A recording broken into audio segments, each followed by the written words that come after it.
I see a going live screen. It says I'm live, so apparently we're working. It's been ages since we've done this. There we go. All Are right, we live? I think we're live now, people. So we'll let the stream go come in for the next few minutes. But I think we're live. We are finally rolling. So I think we'll get started with introductions. And I think things are working completely fine there. No, beautiful. Things are great. So let's stop sharing this screen, and here we are live. I think on the right window. If I'm talking to myself a lot, don't mind me, viewers coming in because I'm juggling three screens at once. But we are once again live. This is our formal tradition of doing our Q&A, but of course we are doing things a little differently this time. We've got a special guest with us, and you can see the screen right now. We have Jared from Rogue Archery. Jared, hello, welcome to our stream. Thank you very much. It's going to be a lot of fun. I know this is gonna be an amazing experience because we haven't done a live a form check session for like a long time, and of course a lot of us are in lockdown right now. Not having access to coaching or not having the same resources or usual routines. Hopefully, we'll be here to fulfill some of the demands that the world has on us. But this is a unique one, and hopefully it's the first of many where we'll collaborate with other coaches and teachers around the world to give more insight into some of the problems that we have as archers. Now, we've had the pleasure of having Jared on our stream before in our Q&A sometime like last year, I think it was. It feels like a long time ago now, was it? Apparently 2020 happened, so it was sometime during that stage, Like I that, think. yeah. So, but we have Jared back, and but many of us haven't seen Jared before. So, Jared, do you want to spend a couple of minutes to introduce yourself and tell people what you do? Yeah, no problem, no problem. So I guess I guess I'm an archer first, but my background has been in competitive recurve archery. And I run an archery school, primarily focused in Brisbane, but actually that's given me opportunities now to sort of work with archers and coaches all around the world. So yeah, we do coaching classes, workshops, clinics, all that sort of fun stuff. So that's where my expertise is. Speaking of clinics and fun stuff, I've got something to show. So you've recently launched your online masterclass. So you tell us a bit more about that. Yeah, so for those people, and I think a few people follow my YouTube channel a little bit as well. One of the challenges with archery is access to sort of quality coaching and information. And there's a lot of information out there, but the hardest thing is sort of been to digest, all the contradictory information and stuff like that. So the project that I've been working on actually now for quite some time has been to develop this coaching curriculum, which runs people through as they would in an interactive process, having like a coaching curriculum running through step by step through the shot process, teaching them the drills and exercises and things like that. So this masterclass course is basically what I've tried to create for something that I wish was there for me when I started archery. So yeah, that's basically what it's all about. And yeah, so it's gone pretty well so far, actually. And those are watching the stream now. I'm sharing the screen with the stream. You can see a breakdown of the course that includes things like core principles, shot process, structure, case studies as well. So lots of good stuff here. And those are watching me, you can see I've done like 2% of the course, so obviously I haven't done a whole lot of it. I watched the introduction video. That's about it. But and I'll say this one thing I like about this course from what we've seen so far is that it is meant to be structured as a proper coaching course, and I think my stream's kind of frozen. Oh, it's fine. Yeah, it's structured like a coaching course because a lot of these things you can find online. You can find them in videos or YouTube channels like my own, I guess. But a lot of these videos are like kind of like fire and forget. You can watch it once and then you base it on your own. What I find fascinating with the Rogue Archery course so far is that it is kind of personalized. Each lesson does get you to note down challenges and goals and kind of questions and focuses. And of course, there's the online and the community side where there's a Facebook page where Jared will get feedback and others will share things as well. So it isn't just the same things you find on YouTube. It's more like it is actually having someone talk you through each step of the way. So that's a bit different for some of us. And for those of us who are interested in finding out more, then definitely check out the Rogue Archery Masterclass, which you can search up, as well as join the Rogue Archery Facebook group. And of course, watch more of Jared's content on Rogue Archery TV YouTube channel. And lots of stuff happening soon, especially post-Olympic Games. There'll be quite a bit of buzz happening. In fact, Jared, you went viral not long ago with the whole regular people, trying to recurve. Well, first of all, thanks for the generous plug, mate. I didn't expect to come on here to promote myself, but that's nice of you to say some kind words. And but yeah, no. So what is technically, how many views do you need to be viral? Oh, viral is relative, right? But you got like 100,000 plus on that video. If anyone's wondering, 60,000. 60,000 is when I got my first troll. So that's the number, guys. 60,000 views and the trolls come out to play. There you go. So, yeah, I get like 300,000 per month now, so trolls are like abundant, but that's a very normal thing. Anyway, so the fun part of today, of course, is the film check. So we've got around 11 people lined up for this, so hopefully a few of them are watching live now. Otherwise, we'll go through them briskly so you can watch this later on. We've got a variety of people covering recurve, the compound, even trad. So we'll do our best to get some commentary. Now, so how this will work is we'll be sharing the videos, we'll watch it live together. At the end of each video, Jared and I will get some commentary and some notes, and hopefully everyone watching can learn something from this. So with that said, and hopefully my stream doesn't die too. I know my stream's a little weird for those watching because I'm flipping some screens, but hopefully this should work well. So the first one we have here is this Iris. So we'll let this play. Let's double check that the stream is playing the right window, and I think we are. So let's let this run. It's only about a minute long, and I want to start up by saying this scene looks very, very familiar. I'm not sure if Jared picked it up, but this is my club. is this at your club? This is actually my club. This is cheeky. Look, Iris, you can always call me and just to say, David, come to the club and coach me, right? Don't send me a live check, form check on my channel. But this is the club. I want to pause here because it never occurred to me to film this location. For those who are trying to align themselves with the channel they know so well now, I normally film. There's a shed, the main club shed, off the left side of the screen. Right. Sorry, let's double check for Jared. Let me share the screen again. I forgot to do this. See, I need to forget something every now and then. But what I find funny with this particular scene here, is that this is why I film all the time. I know this for a fact, but I normally film in the main club shed off the left side of the screen. That's the main clubhouse. So I film there, or I film on the range outside behind there, or I film in this space just behind where Iris is standing, because that's where the target shed is. So when I'm not, taking the targets out, I'll just shoot towards inside that shed, and at about 10 meters. So it's pretty safe. But it never occurred to me to use this shed over here, because this is one of our latest sheds. It was used by a different group a while ago. We do have one target butt in there for the occasional practice, but we had to open the shed up, and it never occurred to me that I could do that. I have the key to do so. But this space looks really cool because you have the concrete, which has the lines, which actually sims the shoot on. This is not intentional. This is already here. But this is actually a pretty nice practice space. I might do it in the future, my future videos. It's actually use the space. I just can't bother opening shit up because there's 3 doors you're gonna open up. But this is pretty cool. But so do you know Iris? Do you Iris? I do. Work with Iris? Iris is from Sydney actually. She used to train up in the University of Sydney, but she's down in Melbourne. I think for study or for work. I don't know which one is which. But I'm currently stepping in as a coach. So any problems here, you can blame me for it. No, I'll blame Eric. He's up in Sydney. He's a Sydney coach. No, it's all good. But no, she's been doing archery for a couple of years now, and she's been training non-stop in lockdown. So it's good to see that. I'm telling SPTs, awesome. If nothing else, SPTs. So she's been doing that. So let's watch Iris' sequence. Now this was I think a very windy day, so I think there'll be a bit of instability. But let's watch the shot process to see how it goes. There's definitely some good stuff going on here. You see already, really deliberate shot process. Yeah, and it's very windy. Like you can't, I'm sure you can hear it, but on my side, you can definitely hear wind.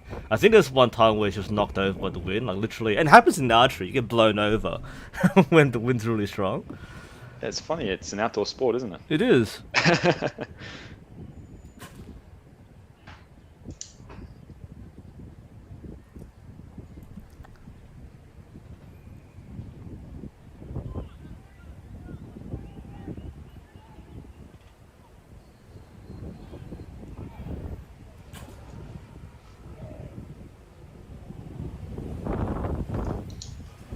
You can probably see that wind over there. It's knocking over the trees and the shed door. Yeah, man, that's really kicking on. You see the trees Well, are really knocking over there. mm.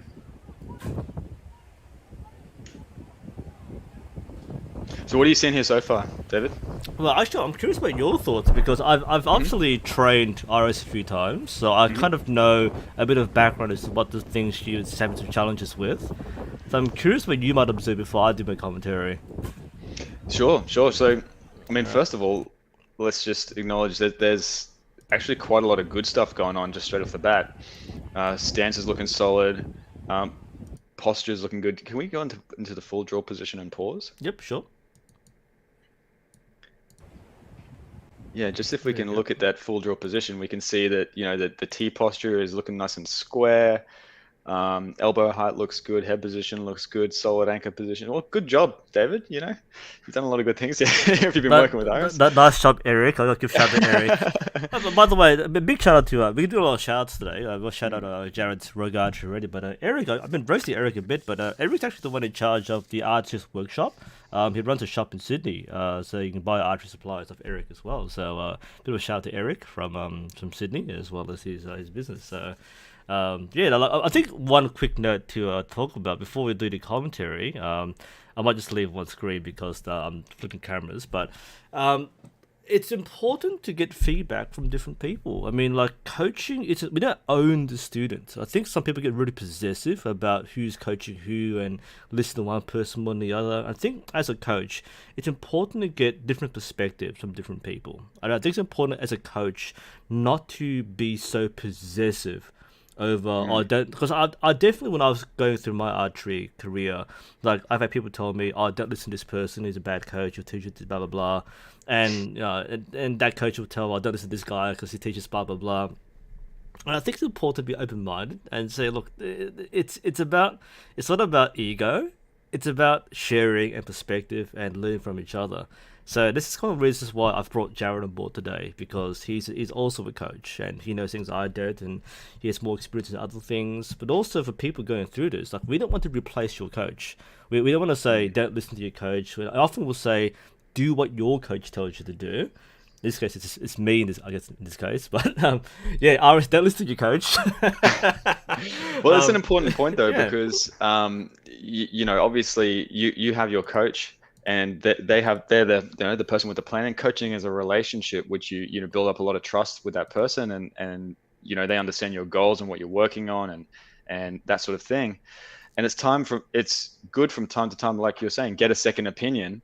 If you go to a doctor and they tell you, to cut off your left arm, you might get a second opinion before you pull the trigger on that one. But you should always filter it back through your primary coach, because then that builds the trust between you guys, and then it means you don't rock up one day doing something funky that some guys off the internet told you to do.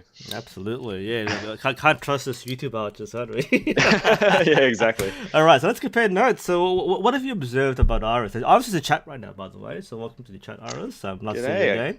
again. So, what can you tell us about Iris and how she's shooting?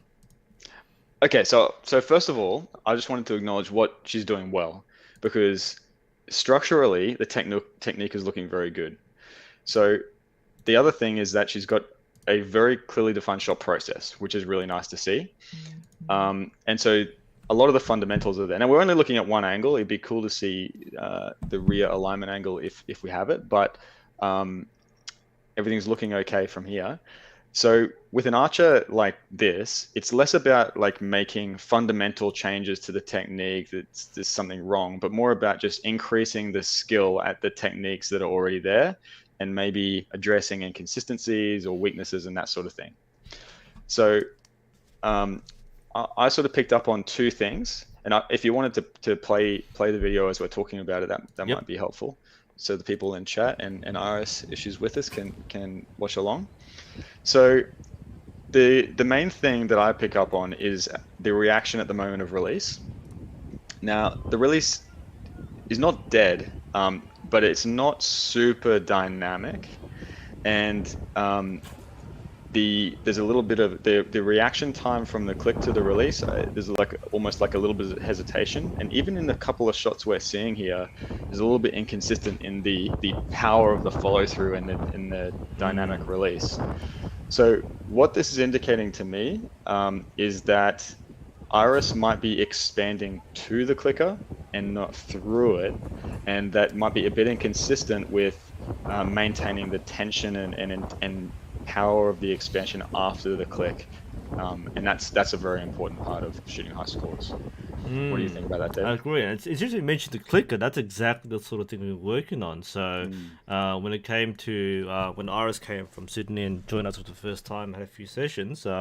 One of the first things to focus on was clicker usage. So Mm. a lot of people who are going through from the beginner stage to the intermediate stage will struggle to use clickers. It's like the break or like the one thing that will destroy an archer. I'm being serious too, by the way. It's a clicker. If you don't train to use it properly, not used to using a clicker, that can really ruin you because you're always fidgeting with the clicker. And I think you know what we're talking about, Jared. It's kind of like moving in, moving it out there, and having establishing that draw length is super important. But also not letting the clicker mentally control you. All right, Mm. it's kind of like you need someone to say, look, just shoot normally. If it goes off, just shoot where you normally shoot, and then we can adjust the clicker afterwards. But a lot of people jump the gun and just move it closer or further, but they haven't established a clear draw length yet. And that's something which you noted the clicker, the expansion, and the reaction to the clicker. I think it's something which Iris has a bit of trouble with when we're working through this issue. So that's something which I think is a bit of an improvement here. You can see becoming to a full draw, we are activating clicker, but that the commitment to the shot is still a bit of like I'm not sure if I'm through or not. That's something which you mentally have to work through. And I think I'm not sure if Jared will share this too, but one of the exercises you can do is simply shoot without the clicker for a bit. Just let it go, feel the expansion of the shot, feel the full draw, like get the muscular side working, the mental side working, add the clicker back in, and then shoot the way you normally shoot, and then you can judge how much adjustment you need. What do you think, Jared? Yeah, and so if we talk for a minute about like fundamentally what the clicker is and what it's for, and how the expansion phase fits with that. You know, when we talk about the skill with applying expansion, there's a few elements to that. First of all, there's the direction of the expansion and the balance of the expansion is in balance forces extending towards the target with the forces drawing the bow. Those have to be in equilibrium. And if you have an overemphasis on one or the other, then you have a lateral shift in your posture, and that loses stability through the expansion. The other thing is the range of the expansion to make it click. You know, making sure that first of all it's consistent to come through the clicker each time, but then also the distance itself is very important. If you have a long way to expand to make it click, then that can be a lot more inconsistent or introduce inconsistency. And then you have to maintain the direction of the expansion and the fluidity of the expansion almost through the release, if that makes sense.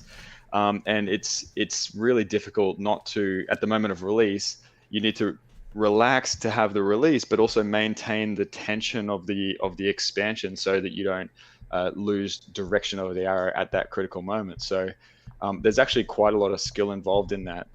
And actually, something you said, David, was interesting is that you know, if you are inconsistent in your fundamental draw length, then you actually can have no feeling of where the clicker is and how to set it off because, you know, if your posture, or your alignment, or your head position, your anchor is inconsistent, all of these things affect how long your draw length is.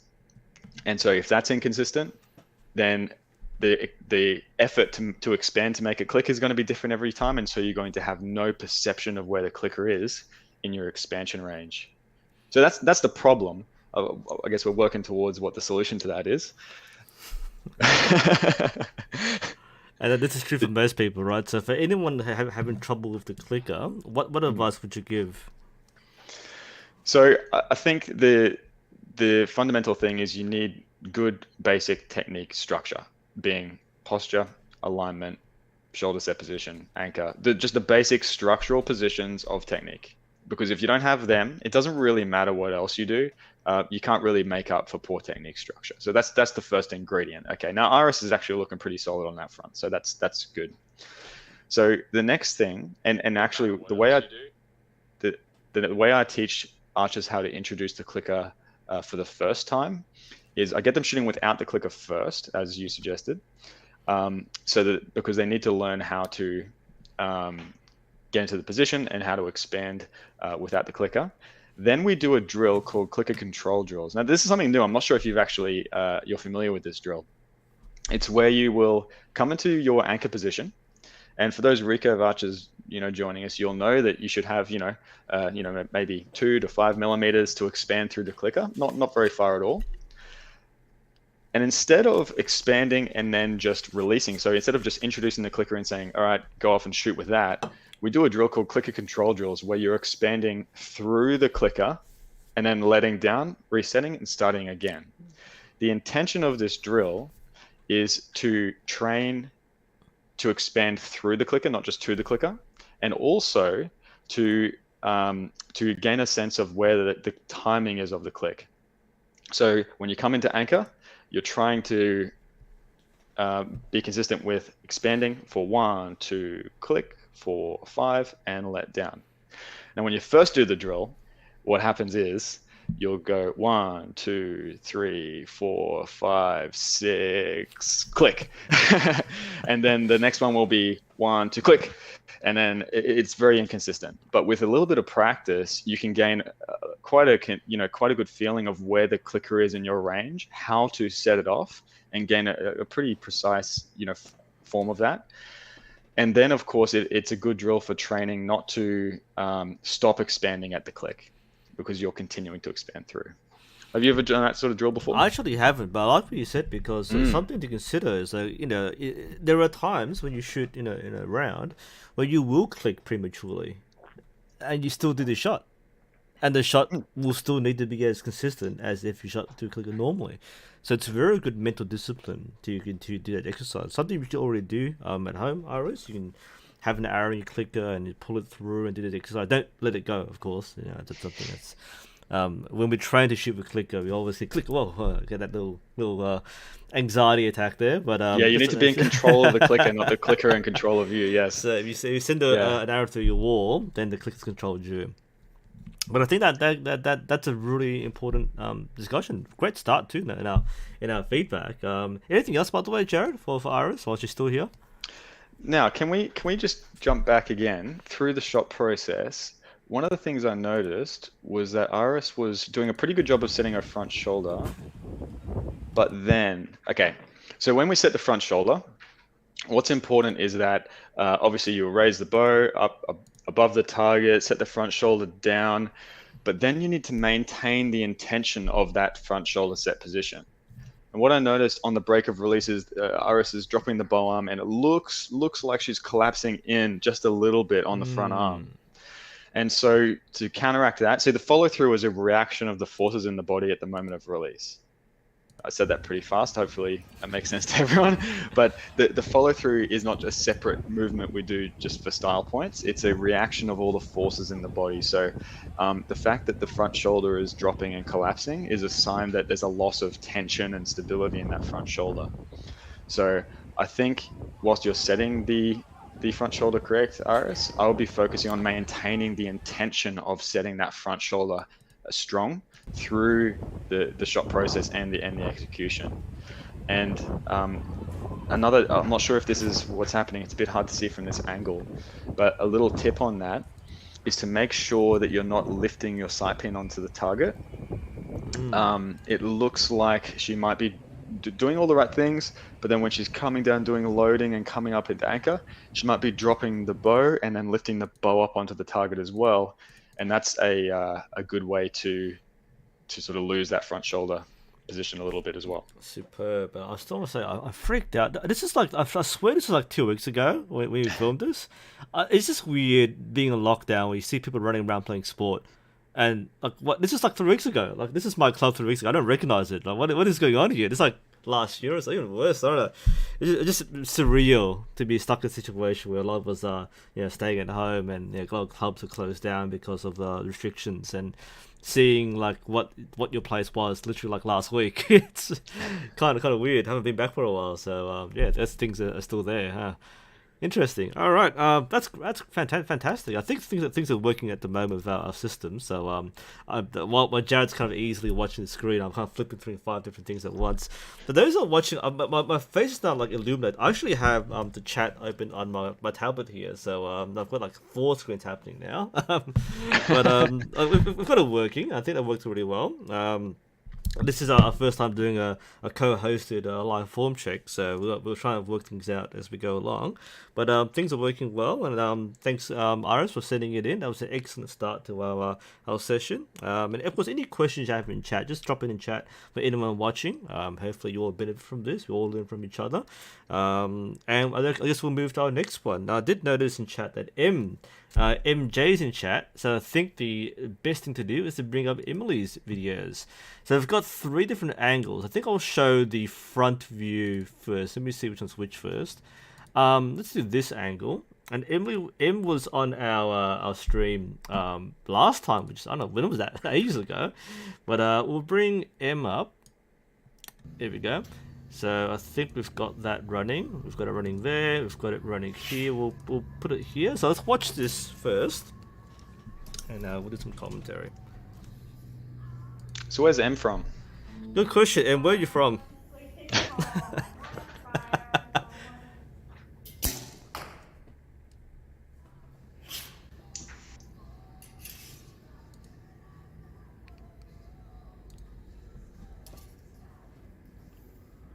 Pennsylvania. There we go. I do like the wicked color scheme. It's like the zombie green sight and belt with the black bow. This is super important, guys. In archery, you gotta pick the right color schemes because colors matter. It's the single hardest choice you do in archery is pick what color you want. That's why I chose a bright purple bow. It matches my flamboyant personality.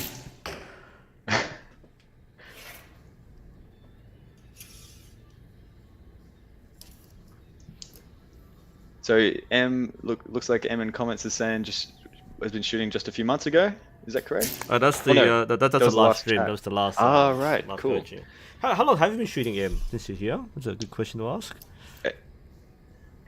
And to pile it on, while she's here in chat, what are you working on at the moment, Em? Do you have any specific form issues that you have any questions about, or what are you working on in your process at the moment? Start at the beginning of the year. Wow. Okay. Great, doing great.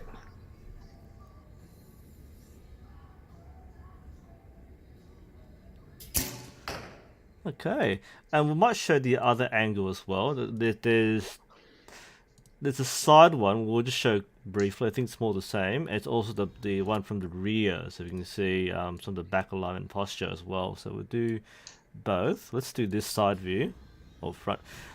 You know what thing confused me? What is a front view and a side view? This is the 3/4 view, I guess. This is like. What would you call this view? Is that the side view or the front view? Now look, M's left-handed, so everything's backwards. But so let's just start with that. But right. What I would usually say is like the 3 o'clock, 6 o'clock, 9 o'clock angles, and then yeah. So this would be for being left-handed. This would be the 9 o'clock angle, as I would call it. This is a nice angle to show some of the follow-through we didn't see before.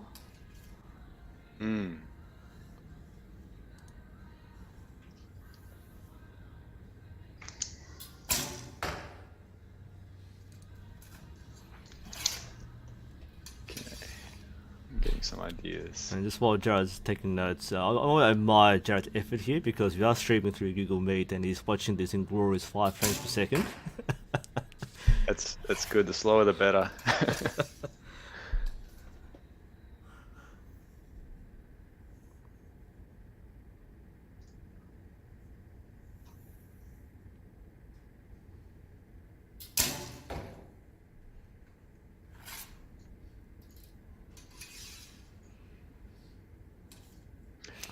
So, Yep. being Pennsylvania, I'm going to guess and presume that M is following the sort of NTS style shot cycle routine. Would that be correct, M? And I've heard chat. Em just noticed she just added the clicker, which is interesting. Mm-hmm.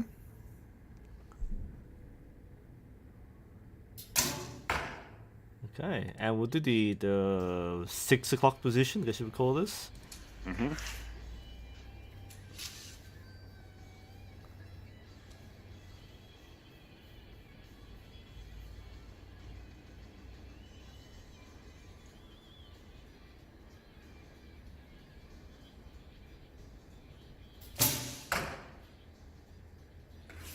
And just those watching, this is an excellent set of angles to work with. This is one of the best form checks we've received so far because it does cover all the angles we want to see. There are things we can normally tell from one angle, like a 3 o'clock, but sometimes this sort of thing helps a lot in diagnosing issues. So those things, form checks, this is a really good coaching material for us to use.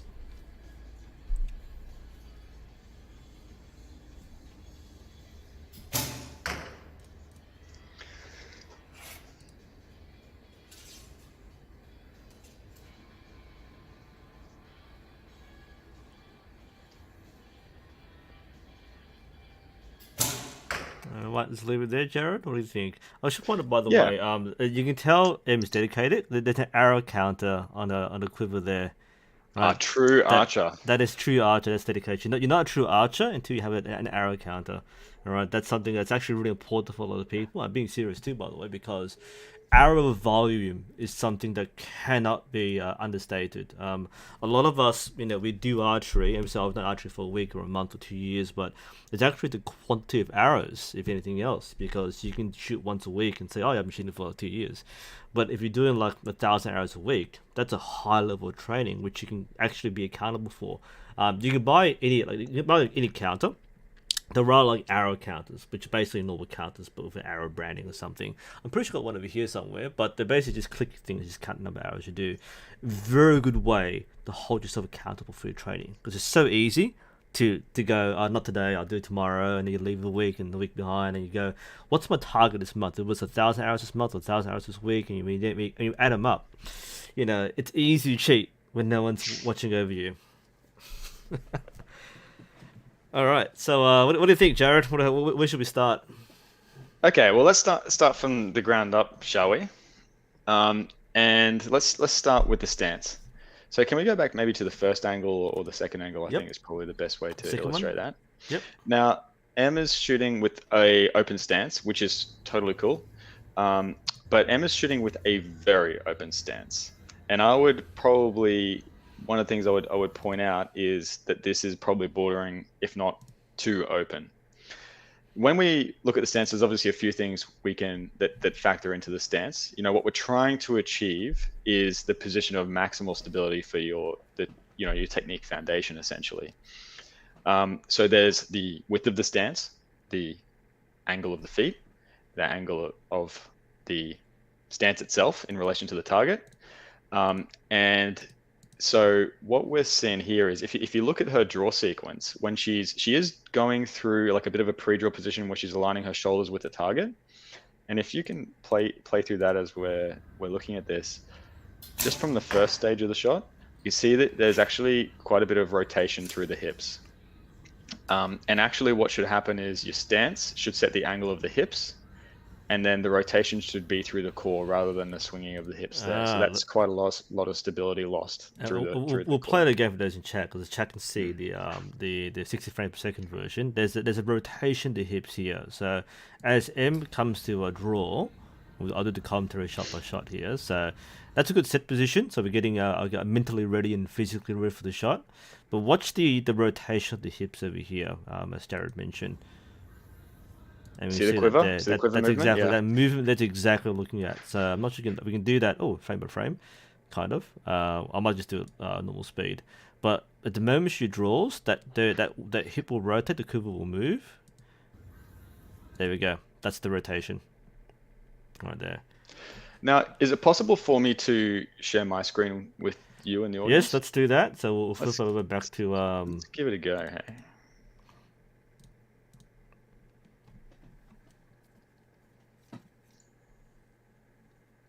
All right, so I'm gonna pull up. I've just got some software here, and we've got the man himself, Brady Ellison, on my ooh. screen. I've got some form for him, and now he probably is the one who does it best when shooting with, the sort of NTS, KSL shot cycle, or whatever you want to call it, and an open stance.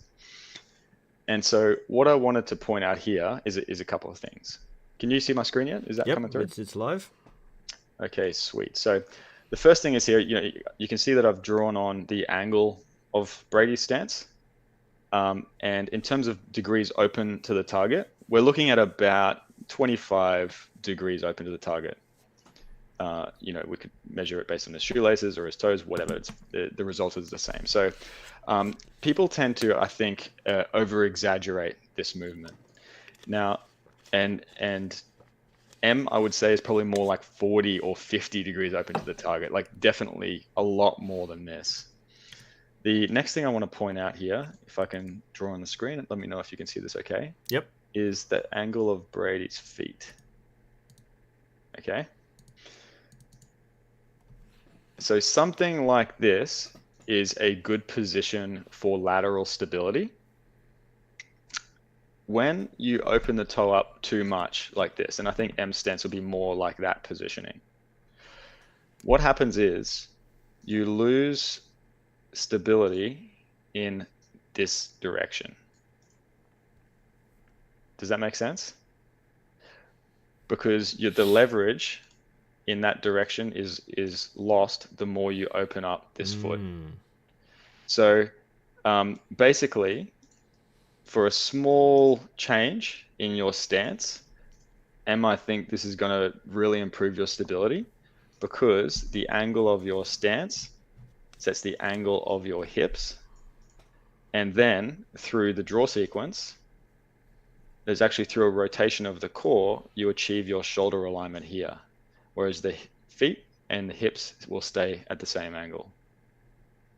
So that was the point that I wanted to make there, is probably just not, she can shoot with an open stance, that's totally fine, but it's exaggerated and it's too open. And in fact, we'll flip over back to on the screen to the 6 o'clock view. I think it's a pretty good view to see for those on the stream. That is, you can see how open the stance is. The feet are kind of pointing away from each other quite significantly, and that is quite an open stance. And a lot of people do this, but if you haven't been taught a particular stance, you might want to pay attention to where you position your feet. And it's something which is, I think, it's overlooked in a lot of our training when we start off with. We don't really learn about stance sometimes, because just you focus more on holding the bow and pulling the string and getting the anchor point. But the stance, as we always say, is the foundation of the shot. That should actually be the first thing. That should be the first thing you set in your pre-draw routine. It's the stance. That's right, and it has cascading impacts. The angle of that front foot, the angle of the hips is all impacted, and then that affects the rotation through the core to achieve your shoulder alignment, which affects your head position, which affects your alignment, which affects your release, which affects everything. So the stance is very, very important. Does that make sense, David? Do you have anything to add to that in relation to the stance? Yeah, I think the stance is that's nailed it. I think so. That reveals a lot. So there's a couple of points there. So one is, of course, the stance, and of course the hip position. To try to keep those hips still, focus more on the upper body in terms of getting the power in rather than the hips. But something a lot of people don't realize they're doing until, like, literally we have to like hold you still, like we pin your hips, like stop moving, and the moment you start resisting, you go like you can tell you're moving. So you don't really know you're moving until someone actually puts a vice on you and you try to move against that. So it's all in the hips. Yeah, all in the hips. Yeah. All right. What else can we talk about for M? Okay, so that's an important thing. So again, if she squares up her stance, and I would bring that front foot, so your right foot, M, since you're left-handed, if you bring the toe in a little bit so that it's not pointing so much towards the target, even if the angle of your stance is the same, by bringing that toe in a little bit, your stability will improve, and you won't rotate your hips in the pre-draw position. And the next thing was really just probably just alignment. So if we're looking in this 6 o'clock angle Yep. at her full alignment position, Yep. Full draw. That's it. That's a full yeah. draw. So now, of course, there's two parts to alignment. There's the shoulder alignment and there's the elbow alignment. Now, she actually does have some rotation through the core, and I would say her shoulder alignment is probably 80% of the way there. It's not quite perfect, but it's, I think she's got the right intention. And I think maybe because she's so open with the stance, it means she has to rotate even more to get into alignment. It makes it harder. You're sort of at the end of your range rather than being a bit more comfortable. So that'll be one thing. And then another thing about the alignment is obviously we all focus on the elbow alignment, getting that elbow around behind the line of the string or in line with the line of the arrow. But you can't get that without the shoulder alignment. So the shoulder alignment needs to be achieved first, and then as you set the drawing side scapula down and around, then you should be able to pull the elbow back in line. So I think she's doing good. I think she's going to make good progress. There were the two things I sort of picked up on. Yeah, pretty much. That covers it real well. Thank you, Jared. Okay, and of course, Em, you're still in chat. Any questions you have, just pop in chat, and we'll have to answer them as you go along. All right. I think I saw Aaron in chat before. Aaron, I think you're here. Let's fast. I thought I was on the order, which I completely ignored because people in chat will benefit those who turned up. Let's just grab Aaron live. What am I doing in my life here? Let me just juggle a few windows, and then we'll get Aaron up. Okay, let's get Aaron here. All right, let's close these windows. All right, here we go. Can you see that, Jared? Yes. Beautiful. Okay, so we'll flip over to, yep, that's working fine. Let's see. Now, this is not a shot. This is a holding exercise, which there are certain limitations in terms of what we can analyze when we're not actually shooting, but we can look at some of the structure in this sequence. So it's only a few seconds of holding this, but let's see how Aaron goes.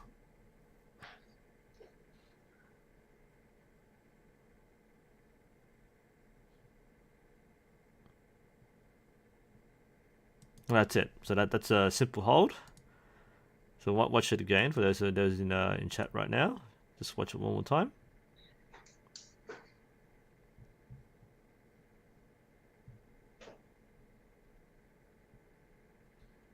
And there we go. I might just freeze it at the point it's at full draw, because we can probably see there. My first impression, I think Jared's noticed the same thing, the front shoulder. What do you think, Jared? Yeah. Well, why don't you kick this one off, and then I'll. Yep. Okay. So I'll do a quick commentary. So, one of the tricky things with doing it's like SPT essentially, but we have no arrow. You're probably using a sight, hopefully, and you're aiming at something. If not, it doesn't matter too much. But one of the things to watch out for, of course, is that when you focus only on strength and stamina and holding, you can sometimes forget to have the correct structures. And this is something which anyone doing holding exercises will probably vouch for. Is you focus more on the muscles, but not so much the structure. Just be careful that when you do SPTs or holding exercises, that you try to replicate the same structure and process as you would with a normal shot. So my initial observation here, Aaron, when it comes to full draw, I mean, this first part looks pretty good. When you go from the setup position to your pre-draw, that looks pretty good to me. Things are fairly well aligned from what we can see. When you draw, there's a bit of movement in the upper head. Now, the camera angle distorts a few things. It can be a little tricky to pinpoint sometimes, but it's a bit of movement here. Now, that might indicate perhaps you're not quite comfortable, especially when you're not used to not the draw weight, but the bow weight. Because especially if you have stabilizers on, I can see that. That can throw people off, and it's like a lot of people go from trad to full recurve. Are thrown about how heavy the front bow is, so you find yourself losing the center of balance in terms of yourself and the bow, which is kind of roughly around the shoulder area. That can kind of throw you off sometimes. So that might explain why you might find yourself kind of like leaning your head forward to find the string. Just be careful with your head positioning that. But I think what's telling here is the front shoulder. It starts okay, but starts to rise around there. One, I think there's a slight lean back. Not sure if you're getting tired from holding the bow, but you can see there's a slight movement there. Again, not sure if you're intentionally aiming at something, but it does kind of indicate to me that the weight might be something which is you might be struggling with, and that front You shoulder picked up on coming out. something really interesting there with the Mm. head movement. Can we look at his like when he's raising the bow Yep. and going from like his set position Yep. to his Let's do raised that. position?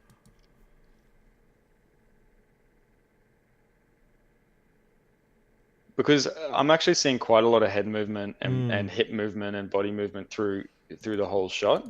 If we're fussy, um, Which we are, of course. well, of course we are.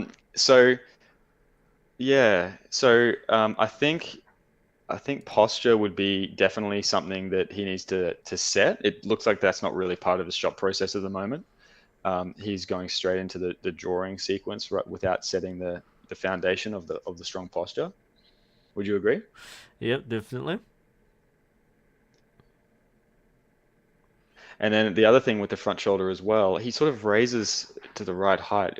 If we can have a look at that, Yep. um, it's a bit hard to see from this angle if he's setting that shoulder correctly. But as you hold, you can see it clearly creeping up higher and higher. Yep. So, um, Aaron, the one of the things that can help with this is, it's not just a pulling exercise. You also have to balance that with the extension towards the target. So, as I think we said before, was it with Iris that Mm. once you set that front shoulder, it's not a set and forget; it's a set and maintain. So, yeah, you need to set that front shoulder down. It needs a lot more strength than you maybe think to set the front shoulder down and maintain that position, and then yeah, continue the force holding that front shoulder down and extending towards the target through the entire shot and follow through. Yep, So absolutely. And same with like remember to push forward because it is a balance. There is equilibrium. A lot of people who are shooting archery will focus more on the drawing side, to use your drawing hand to pull the string back. But you need to remember to push forward as much as you pull back. So not just holding it still, then pulling it back, but also to keep pushing forward. You need to maintain that 50-50. A lot of people say it's like the push-pull. More so, the equilibrium is important. That's one of the reasons why a lot of people are shooting it. We'll see quite a few more of these later on in our next few sequences. That front shoulder will start to compress because the bow's kind of pulling you back, right?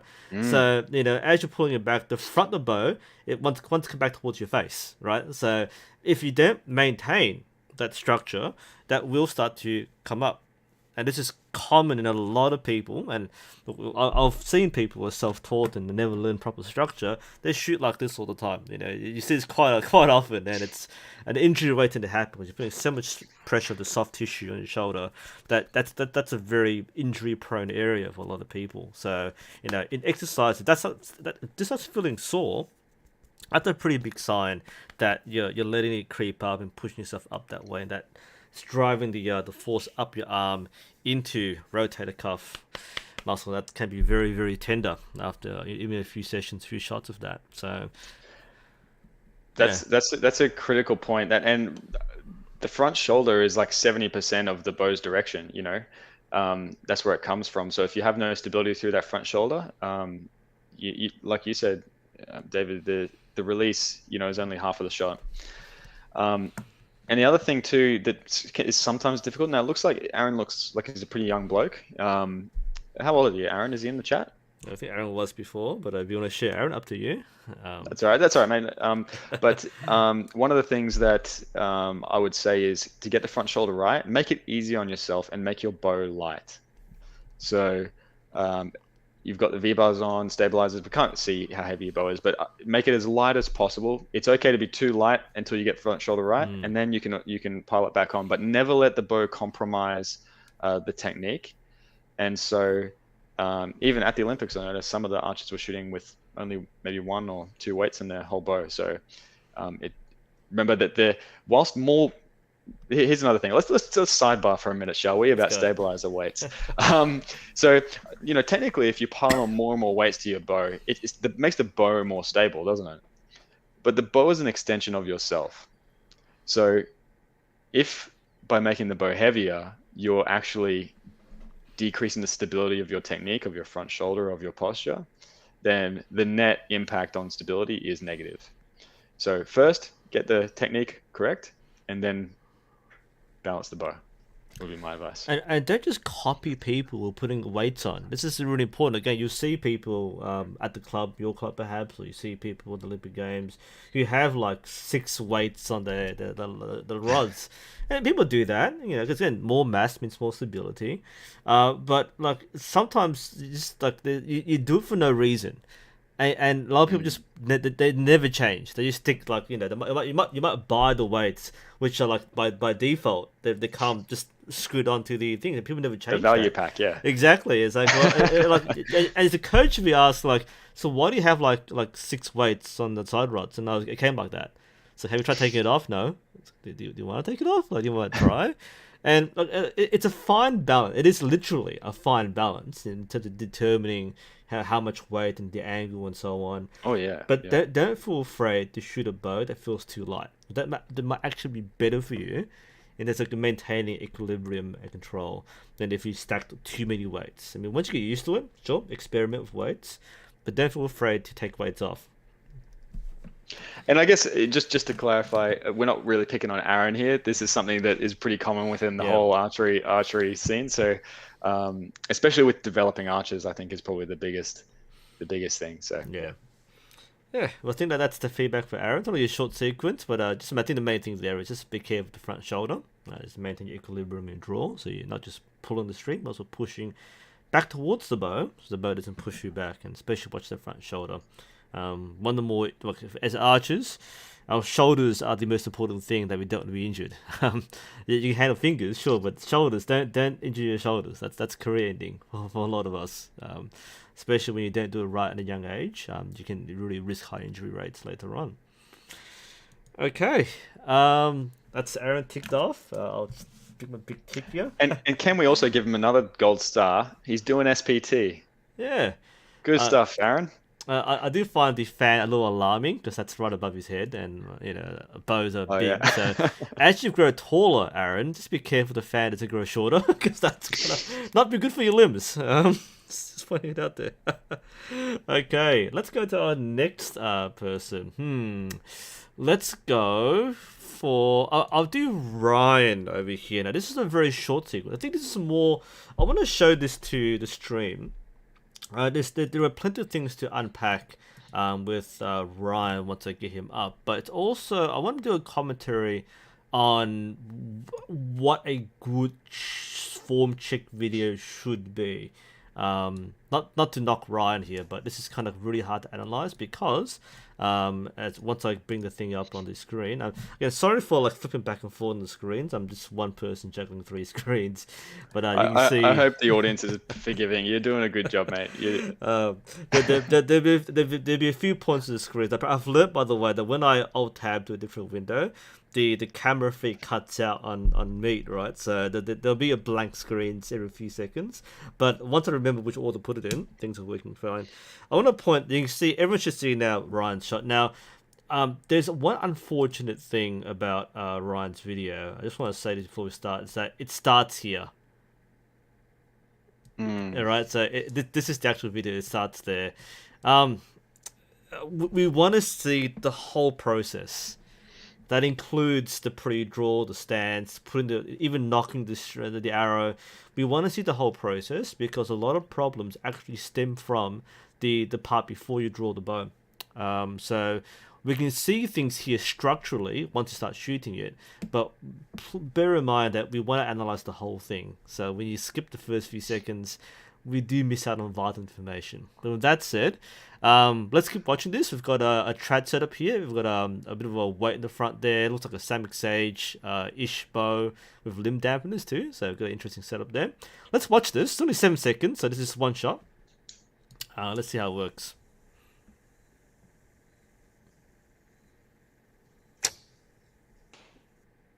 Oh, that was quite a long shot. Considering the flight time of that arrow, that's probably quite a decent shot.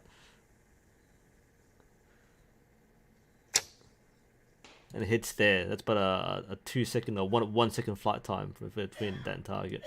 We'll watch it one more time, and I might do a bit of commentary. Maybe Jared can chime in a bit. Okay. And just again noting that if you have multiple shots, they'd be even better. This is good as it is, but I think having multiple shots gives us a lot more to work with, and this is good for a lot of people sitting in form checks. Because one shot can be a fluke, it can be the perfect shot, but it might be like the one shot you do right the whole day.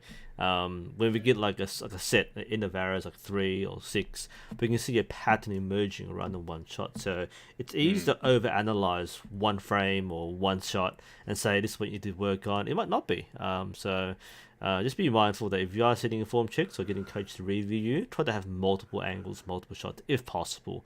But let's watch this one. So firstly, my first impression is that's a fairly long hold considering the video starts at anchor already.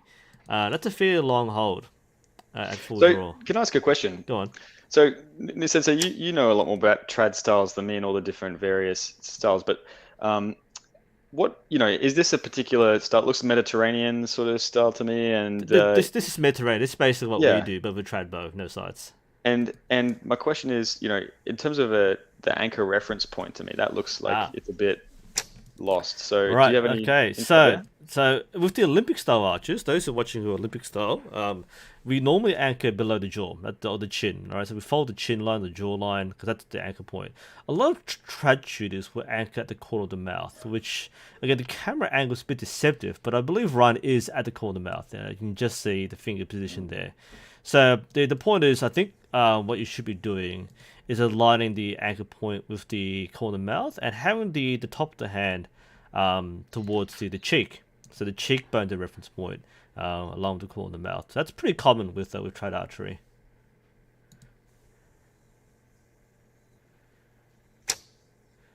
Now that said, we don't hold that long either with trad archery. So it's something which I feel you might want to commit a bit more to this shot. Because you are aiming. That's something I think you're aiming. You're probably shooting a distant target. Looks like you're elevated too, so you're shooting at maybe a higher target or a higher ground. So it's okay to maintain a hold if you're trying to get your reference point, but just be mindful of holding too long. I think Jared can mention this too, especially for Olympic training. But the longer you hold, the more your muscles start to feel fatigue and you start collapsing. And you start getting that shake. There's a very small moment here right before you release where there is you can just tell from this small sequence. If I might just full screen it just a bit more, that makes no difference, whatever. But like it's quite literally like a few millimeters of creep, and it's back and forward, back and forward. You can normally see it by the tip of the arrow, which you can't see here, but the hand motion can tell us a lot about how much tension you have and how much tension you lose. So I might just watch it one more time, just trying to illustrate this. Yeah, it's a tiny bit of creep, very tiny. It's not gonna that particular shot. It might not reflect in where it lands, which I'm not sure where you're aiming at, to be honest. But it's just something to keep in mind. Just be careful of holding too long. I'm going to ask Jared, like Jared, what's the sweet spot for how long a hold would be, relatively speaking? 2 to 4 seconds Mm. expansion is typically what you're shooting for. And so obviously the more skilled and controlled you are at your expansion, the more consistent you are in your timing. Now, of course, there's other factors, and I actually was really interested to see in the Olympics a lot of the archers struggling with their timing and the tricky wind conditions Oh there. yeah. That was very interesting. And so obviously the skill there is then, even if your timing is a little bit short or a little bit long, maintaining the intention and direction of your expansion through the moment of release, and so that's critical. But as you said before, it gets to a point where if you're holding too long, you stop expanding and you start just tensing up, and Mm. then you lose all fluidity to the shot and lose then direction to the bow. So yeah, that's not very good. Yeah, so like, to have a balance between how much you need to aim versus how much you need to hold, because a lot of people become very sight focused or sight picture focused. You're trying to get the exact aim, and you sacrifice your stability or the maintenance of your hold if you hold too long. So that's probably from this one sequence, the one thing I point out, I mean, structurally, looks alright. Again, I imagine you're shooting at a higher angle target, which is quite normal for field, shooting in the woods. So the hip position is going to be a little angled backwards. That's normal. Nothing too wrong from what I see of the shoulder alignment, but again, the camera angle can play tricks on our eyes because of the angle. But apart from that, looks okay. Motion shot looks fine. Looks purposeful. Just watch out for the long holds, and I think you'll be alright. Okay. Let's next move on to. Let's go to a compound bow. How do you feel like compound, Jared? let's take one on, hey. Let's bring it on. Yeah, let's look at this. This is from Larry, so I'll get it running. Who's still in the chat? We still got a few. Yeah, we got a couple of fun people with this. Is my man Elias there? He's saying, "Oppa, g'day mate, if you're still there." All right, so let's watch this now. I have problems with this. Firstly, he's left-handed, so I don't think it's going on anymore. And secondly, he's shooting compound. So the one thing I don't shoot, you can send me a form check for that, really. What do two non-compound archers think about this? Yeah. All right, and honestly, compound. There's a lot you can study and analyze with compound, but it can be very tricky with compound. Mostly because so much of it's internal. So we could probably point this out. By the way, back tension release. That's awesome. Okay, so can we just talk for a minute about like one of the key differences between recurve and compound? There are some ways, obviously, a compound has a lot of mechanical advantages, but in some ways it's actually more difficult for a couple of reasons. Well, first of all, with a compound, you don't have expansion, right? The bow doesn't open. You hit the back wall and it stops dead. Now, some people might think that's an advantage, but actually what it means is with a recurve bow, when you're aiming, you can be moving the sight pin towards the target. It's giving direction to it. With a compound, it stops dead and then it starts moving sideways. So the aiming is actually I think more difficult with a compound. And the second thing is it's way more sensitive to torque in the bow hand. Because with a recurve bow at full draw, you're holding the full draw weight, and so the pressure into the pressure point is solid. Whereas with the compound bow, you're only holding pretty light weight, and so it doesn't take much torque. So torque is rotational twisting force into the grip, and so an imperceptible level of torque, something that you can't even feel or perceive that you're doing it differently, can be the difference between a 10 and a 7. And to shoot good scores with a compound, you have to shoot 10s. So it's challenging in a few ways. Absolutely agree, and it's why a lot of the things that apply to recurve don't apply the same way to compound. Worth that note there. But that's it. Let's finish watching this, and we can share what we can. That was a shot, by the way. So we just do one more time. Nice relaxed release, which is nice to see. Relaxed wrist is what I meant to say. I see a lot of compounders sort of do this real kinky wrist technique, like they're reefing the release head around, and the more tension, the more inconsistency, just as a general principle. Whereas, sorry, what was this guy's name? Larry has a really nice relaxed wrist. Oh, that was hard to say. Almost like a recurver's hook on that release aid, which I gotta say, mate, I'm a fan. And back tension releases are really hard to work with for many people. People often rely too much on a trigger, although the thumb releases, but that's a really nice way to activate the back tension release. What do you note here, nu.sensei? What do you see? He's using a compound bow. I don't know. I think it's pretty good. I mean, there are some things people talk about things like the lean and all that, but that's actually very normal for compound. It's a stable body structure. He's on target. I think he's pretty clean. But that's me. It's a recurve shooter, not knowing too much about compound. But there's not much to me, the only things I'll point out with compound are more obvious things like if your elbow's wrong or your shoulders are off or there's something wrong here. But when someone has a setup this personalized, it's usually a good sign that you know what you're doing. the contact points seem good here. The tricky part's the back tension release, because it's not the same as a trigger release. You can't just anchor and then punch it. You can't punch it. But the simple fact that it's a back tension release means you can't punch it. You have to activate it properly with expansion.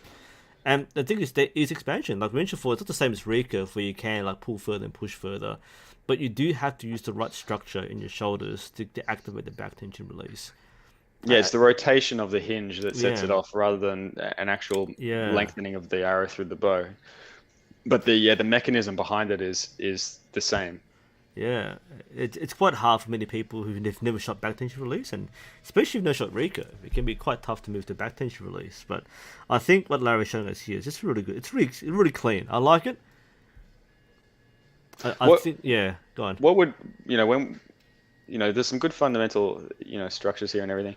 The other thing is just as a coaching process, when we're looking beyond just obvious form issues and things like that, for an archer like this, it'd be cool to see scores, arrow plots, stuff like that in accompaniment with this sort of thing. Because especially with a compounder, let's say you're shooting indoor arrows here, so I'm assuming you're shooting indoors, and to shoot a high score with compound, you have to shoot 300. It's perfect. So the difference between, a 290 and a 300 is quite vast. And it's not the ability to shoot a 10, it's the inconsistencies and the errors that come into it.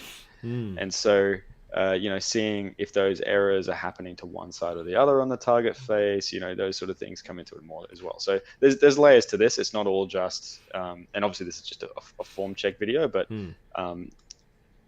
yeah, looks like he's got some good stuff going on. It's good. Of course, the other big part, especially in compound, is the mental game. Any archery is a mental game, but compound is such a score of perfection where you should be shooting 10s and X's, where the mental process is something we just can't see. We can guess and predict as much as we can, but we can't see what's happening on the mental side, or maybe the aiming side. So we can't see through your eyes. We can't think through your head. So a good coaching partnership involves having these discussions and working with a coach to kind of work through you personally what you're having trouble with. But in terms of your physical process, I think Larry's doing a great job in his execution. So great job, Larry. All right, let's move to our next one. Quite a few here. Let's go to Yang. Let's go to Yang because he was shooting a bare bow. We saw very brief before the stream started. We'll go to Yang over here. So there we go. And I'll flip over the stream to Yang. So there we go. Okay, let's watch this sequence. Here we go.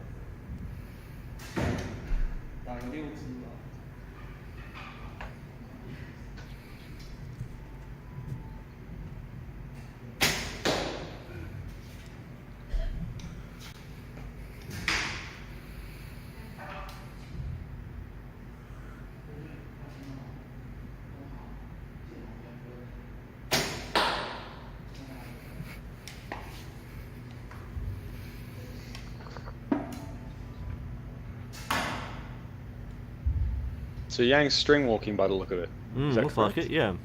3 under. He's shooting the Nika Phoenix, I think. I've got this bow. Heavy bow. It's a riser. It's a really heavy riser. It's dense. Some more weights in it too.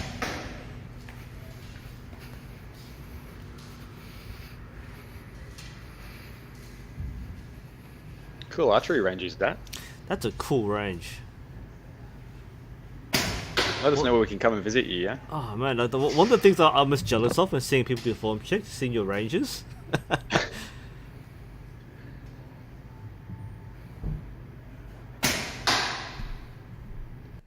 Good angles too, by the way. Thanks for the video, because we see both the 3 o'clock and the 9 o'clock position, which helps a lot in the coach, as well as the this is a nice angle too. So really helps a lot with the multiple angles. So well done for the footage.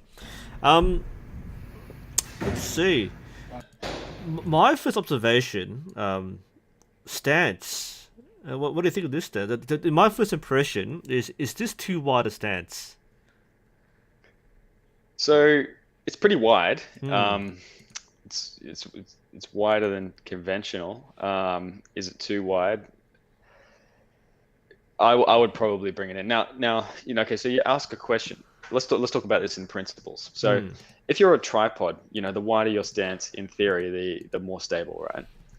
But we're not a tripod. Actually, the body has different hip stability and things like that at different angles. So if you guys at home are watching this, do this: stand up and then put your feet together, wobble your body a little bit, feel how stable you are, and then go into the splits, or as far into the splits as you can, and you'll notice that you have very little leverage to the front and back. So generally the right stance width is around shoulder width or slightly wider than shoulder width. And a way of calibrating this is maybe if you put your feet on the floor and you can fit maybe 4 or 5 hand widths between your feet. That's about right. Now there is variance archer to archer, so I wouldn't say it's a red flag for me, but it's pretty wide. What do you think? Yeah, it looks a little wide. By the way, look, another tip we learned in a stance is when you stand straight, put your feet together. I can't do it, like I can't show you, but like you spread your foot out like that once, then that, and then that again. That's shoulder width. You've probably done this before too, right? Imagine that's your feet there. So you go 1, 2 there, and that's shoulder width for most people. So that's one way you can judge it. Yeah, but some people do have wider stances, which is okay. Nothing wrong with that. But it does induce a bit more instability in a different direction if you go too wide. And as Jared mentioned, we're not tripods. We are by definition bipedal. We have 2 legs. If you've got 3, I'm kind of worried about you, and you're not human anymore. But yeah, just be mindful. I think you could go a little closer, but a lot of it's comfort as well. I will say that his feet angle is pretty good. What do you think, Jared? Yeah, agreed. Yeah, so the feet angle is exactly, we mentioned we thought with Em, I think, about how wide the feet should be. The feet angle here is pretty good for more stability. So he might not have any problem with stability with this particular foot position. It does look a little wide, but it's not like ridiculously wide. And it's not too open either. So it's quite a good stance. You might feel quite strong this way. So I think stance-wise, I think it's all right. What else do you think, Jared? So, I mean, look, again, I'm not a bare bow expert, but just in principles, this guy has a lot of stuff going on for him. Looking strong, releases looking pretty clean. One thing I did notice, if I'm being fussy, which we are, like you said before, which we are, is that it looks like what he's doing is he's coming into full draw position, aiming, stopping, releasing, and then follow through. So there's no fluidity to the shot. So it looks like he's doing releasing, and then just the movement is obviously the thing he's been focusing on, rather than continuing the tension and the fluidity through to the follow through. So I think you got to be careful not to just stop and become static. I think it might be a bit more unique for the string walking side, because there is more of a conscious aim step, because we don't have a sight to align with. I think he's using the extra second to check his point of reference of the tip of his arrow. So that can be very it's not as I think here's something funny with recurve with sights, is that we're more aligning than we are aiming. We have a sight because we know the distance already. We know what the aim point is. We just go, whoop, that sight's on the 30-meter mark, the 70-meter mark, and we align. It's not really a conscious thing. I think with bare bow shooting, there's a bit more, especially when you're string walking. Your string walking is almost as accurate as a sight, especially at close distance. So it's a bit more conscious, which might be why Yang's taking a bit more time to get through the shot than what we're used to with recurve sights. It's not horrible. I should point out that it's a little long, but also not too surprising. It's still a pretty crisp shot in terms of timing goes, well within the normal kind of shot process timing, I think anyway. Sorry, just clarify, not timing. Timing looks good, but just there's a subtle. It's when you become into hold, you don't want to stop dead and become completely static, would be my thing. But again, I'm not. It's a bit hard to judge just from a couple of shots. It's a nice process he has. It's very consistent. Beautiful. So it's trained. It's disciplined. I do like the it has intent. That's a really big thing. It's not like a lazy shot. It has intent behind it. I do notice a slight mannerism with the grip, and this might be quite telling. It was shown from the 3 o'clock side.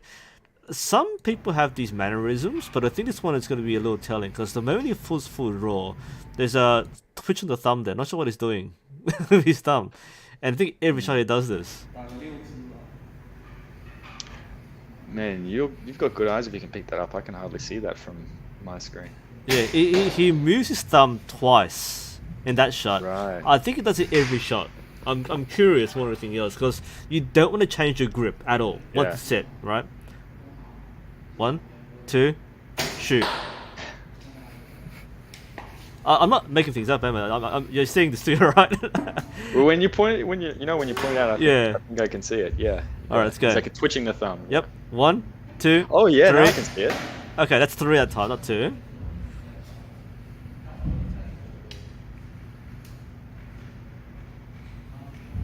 So that's Right. interesting. So that 1, 2, shoot. Is this purposeful? Is this something you're actually doing? Like this is your shot timing?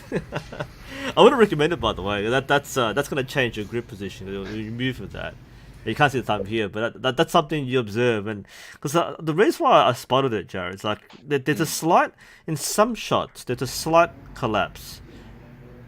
Because Yeah, I see it, you can yeah. see there. Like I know this particular bow is quite heavy. Like the rise is quite heavy, plus its weights. So it's very easy, and the same applies to us as recurve as well. Like the stabilizers can pull us down before we're ready if you're not maintaining that hold. But you have to remember to maintain. That means pushing forward on the bow as much as you're pulling back.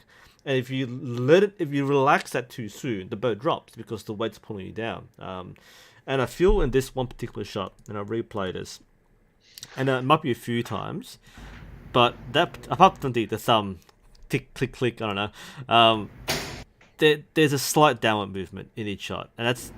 Do you think that's a like a collapse or loss of expansion, or do you think that's more of a anticipation of the release? Oh, what's a good question? Is it anticipation or is it loss of back tension? That's a tough one. It could be either. Could be both. That's the cheap answer. But I do notice there is right before the release a drop. It's not a follow through. There's a slight change. I'm not sure what's causing it. And So that tension in the thumb. yeah. Now that you pointed it out, I can't stop seeing it. So, it would indicate to me that there's too much tension in the hand, right? I might go back to the 3 o'clock view. There's so much being talked about in terms of the grip. Like, it is the grip. So we've got all the fingers on the grip. Nothing too wrong with that, but this particular grip. I've got this bow. This is a very deep grip, and it's chunky. This is a fat grip. You don't need to hold the whole bow with this. All the fingers are on the other side there, right? You don't need to. You can hold this, and you've got a sling as well, so you're not gonna drop the bow. You can angle the fingers a bit more. So in terms of like the recurve bow grips, I just put them on my normal screen. We often talk about the angle of the. I don't have a bow here. I've got bows over there, but like the angle, you shouldn't have to hold the bow like that. You can angle the fingers off to the side, and that will remove some of the tension from the hand over here and keep it more relaxed. That might be one of the factors there. So that's gonna tense up quite naturally. That's gonna end up being more relaxed. So perhaps think about modifying your bow grip, especially when you're shooting target and you're shooting string walking. You don't want to hold a grip bow like that, which might also kind of explain the tap tap the thumb. It is pretty much like tap tap like that with the thumb. Yeah, so those are my 2 things I noticed in the shot sequence was the stance and the grip and the partial. Good pick up on that grip, yeah. Yeah. Anything else, Jared? No, that was it for me. Yeah.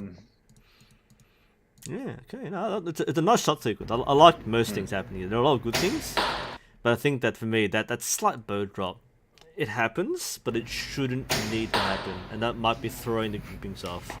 We can't see groupings here, but I might explain if there is a slight like vertical drop or dispersion. That might be it, because you're starting your aim point at one point, but then you're dropping like half an inch, before you release, which might put you down a bit. So that could be one of the factors there. All right, let's move on. I think we're blowing through a lot of people. We've got 1, 2, 3, 4, 5. Let's look at Let me look at my folder. Let me look at it. We've got Nicola. Let's do Nicola. This should be a short sequence, I think. And I think that's running on my Firefox. It's running there. Okay, let's go. So once again, we've got bare bow.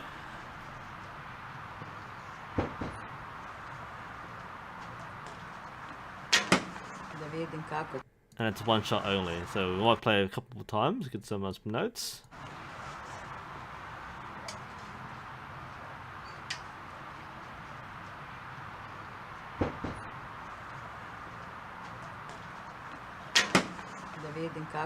Okay. What are you seeing here? My first thing is stance. Mm. I'm looking at the angle of the feet and how wide the stance is. That's my. It's always the ground up, hey, yeah. It is like, and this time we coach people. Like the first thing we show you is stance. Literally, when you do a common try program, the first set you stand like this, and people we're not scientific on the first day on how you stand, but often actually on a serious note, as serious as it can be, like we often show you how to do things basically to get you shooting as soon as possible. All right, we don't spend for your come and try session. We don't spend like half an hour teaching how to stand. We spend like half a minute basically as they stand sideways, look that way, pull string back, times 2 or something. Yep. Yeah, we want to get people experience having fun as soon as possible, and we kind of troubleshoot as we go along. Yeah. Kind of backwards compared to like traditional shooting styles where you spend like half a year learning how to stand and then you hold a bow. But we try to get you shooting as soon as possible. But the consequence of this is that sometimes you never review your stance because you're told to stand like this, and then no one ever teaches you how to stand ever again because we assume that you know how to stand. That can be something that can lapse with a lot of learners transitioning to shooting their own bow and becoming more, going through the journey of archery. Is don't forget the foundations. That's why we always see what the first thing is stance, because we teach you stance first, and the first thing we correct is stance. Can we just touch on that point for a second? That's so important for people like listening to understand that archery is a process of there's when you're first learning, you're learning the fundamental skills. You're learning the technique, the shot process, putting it all together. As you then progress through your archery career, there's a perception that as you move up in level and as you get more advanced, there's like new advanced techniques that you like unlock. That's not true.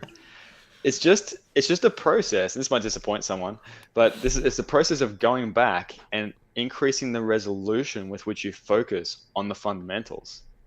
If you just look at the top archers, they do the fundamentals really, really well. And it's disappointing because I went to Korea trying to learn all these secrets, and I thought that someone would tell me that if I curl my pinky toe and touch my tongue to my third molar that I'd shoot more tens, but actually no, it's just the same stuff I'd already been working on, and it's just with a fine-tooth comb, to a higher degree of resolution. So this applies to any kind of archery. Like there's no secret. It's all about do you know it or do you not know it, and then it comes down to like how well can you execute it.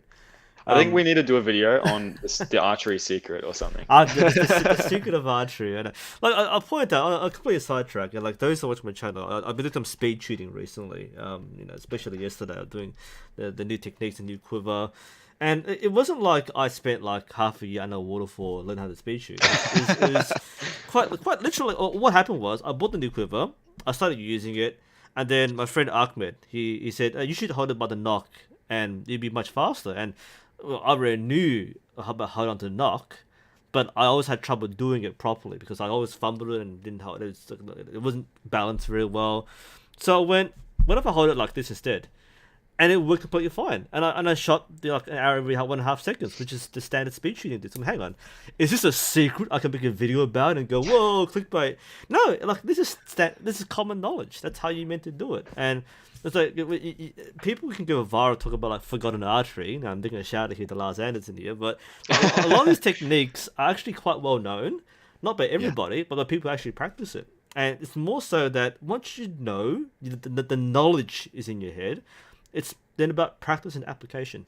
You only go faster by doing the same thing a lot of times and repeat it. And same thing with accuracy, same thing with precision. It's about repeating the knowledge you do know. and learning by feel, learning through having the right mindset, more so than uncovering a secret technique. And that's, we always talk about fundamentals, always fundamentals. And if you have an issue with your archery, any issue, you might be grouping badly, maybe left and right, or you might be having a bad day, you score. It's all about fundamentals. We always say That's why I'm glad you said that, because that's why I call my course Technique Fundamentals, not basics, fundamentals, because the fundamentals are everything. And it doesn't matter what level you're at. It's as you improve, the fundamentals don't change. You just increase that focus and the resolution and the skill with those skills, with those techniques. So, yeah, you hit the nail on the head, man. Yep, pretty much. So critical. When you're asking anyone for feedback, I mean, a good coach will basically show me your stance, show me your grip, and no, it's usually like something to do with like a grip issue or a posture issue, nothing to do with your actual equipment or even your execution. Might not be even that. It might just be a fundamental step in the first few steps of the process. So just keep in mind that when we look at stance first, the first thing always our eyes, because like people were admiring before, I think even saying like how can we spot these things? As a coach, your eyes are drawn to certain things. So this is kind of the meta of like archery. There's like doing the archery and there's teach people archery. And your eyes are drawn to several like things, are automatically drawn to like stance first, then the shoulders, and then the execution, that sort of thing. But we get used to it after a while. That's our coaching secret, by the way. It's just it's fundamentals. So basically, your feet are terrible, your shoulders are uneven. Now we're used to it by now because these are common mistakes. This is not like one person being a weird thing, but these are very common things. Then my first observation was a stance, right? But would you agree? A little wide, 100%, perhaps? Yep. Yeah. Same as I think what we were saying to Emmy before. It was Emmy, right? Yeah. So it's same concept. It's just a little too open, and so I'll probably square that up a little bit. Yep. All right. Let's see the rest of the sequence. So it's only a short one anyway. I think we'll go back to our Firefox. There we go. Alright, the stance is a little on the wide side.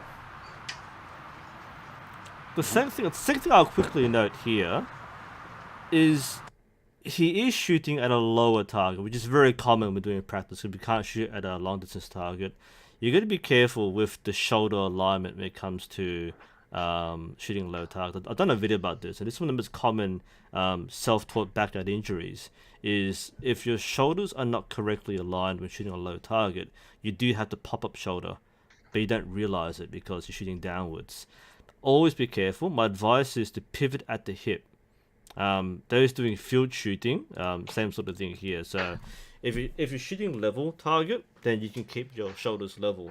The problem is that a lot of people they see the level shoulders when they're doing when they see people shoot, they copy that, but they shoot at a lower target, and as a result, the arm goes down, the shoulder pops upwards, and you feel that strain on that front shoulder there. What you should be doing is pivoting forward. If you're shooting at a lower target, you should be leaning forward by your hips, not like lowering your hand, but by keeping your shoulders level and then pivoting downwards, depending how low your target is. So that's my second observation. Stance one, the shoulder level isn't that bad in the sequence, to be honest. But just be careful shooting a lower target because that's something people forget to include when doing a shot process. The other thing I noticed was, is it Nicola? Yep, Nicola. That looks like he's drawing and then moving a hand forward into his anchor position and then trying to release again. So yeah, it might be like a little bit overdrawing and then collapsing and then trying to follow through again. So just a loss of fluidity there, and loss of tension. Yep. Yeah.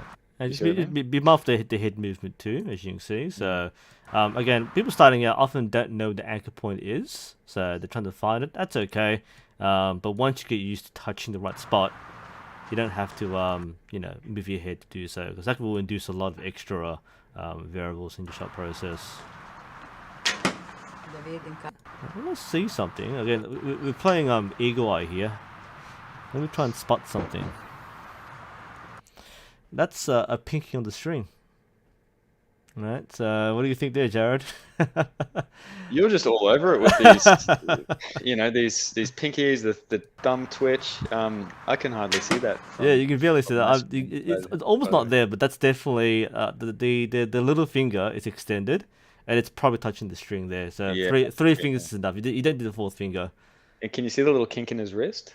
Oh yes, yeah, So that's yep, obviously tension in the hand from too much yeah. wrist tension. And the way I see things, the kink to wrist is one thing. I normally see the knuckles. That's my cue. Yeah, for sure. It's the one thing. For those, I'll explain it on camera for those that are watching. When we diagnose a lot of this, the release hand problems, we say keep the back of the hand flat, because when you hook the string, that should be what it looks like. So straight string should be straight, relaxed wrist over here and flat hand. Once you start tensing here, the knuckles start showing. Mm. And one of the symptoms you'll see, for especially a new artist do this, they'll flick the arrow off the string. And Jared knows this is every single time you teach someone that you shoot, they flick, it comes off. Right? And the reason being is, one, not because you're clenching the arrow necessarily, because a lot of people say, oh, spread your fingers out. They'll spread it out as much as they can, like a crab, like that. They'll still flick it off because they're clenching their fist, and they're tensing it up as they come in like that. So that's kind of why it happens. So we normally see knuckles or the kink the wrist as a flaw, so it shouldn't be bent inwards like that, and it shouldn't be clenched like that either. So you want straight. So by the time you come to full draw, you want relaxed wrist over here, and a fairly flat hand. Now, the next part from a coaching perspective is not only, so it's easy to look at this still frame and identify that, but where in the shot process is he inducing that tension is the question, because that's where the intervention is. The coaching intervention is at the earliest possible stage in the shot process to fix the issue.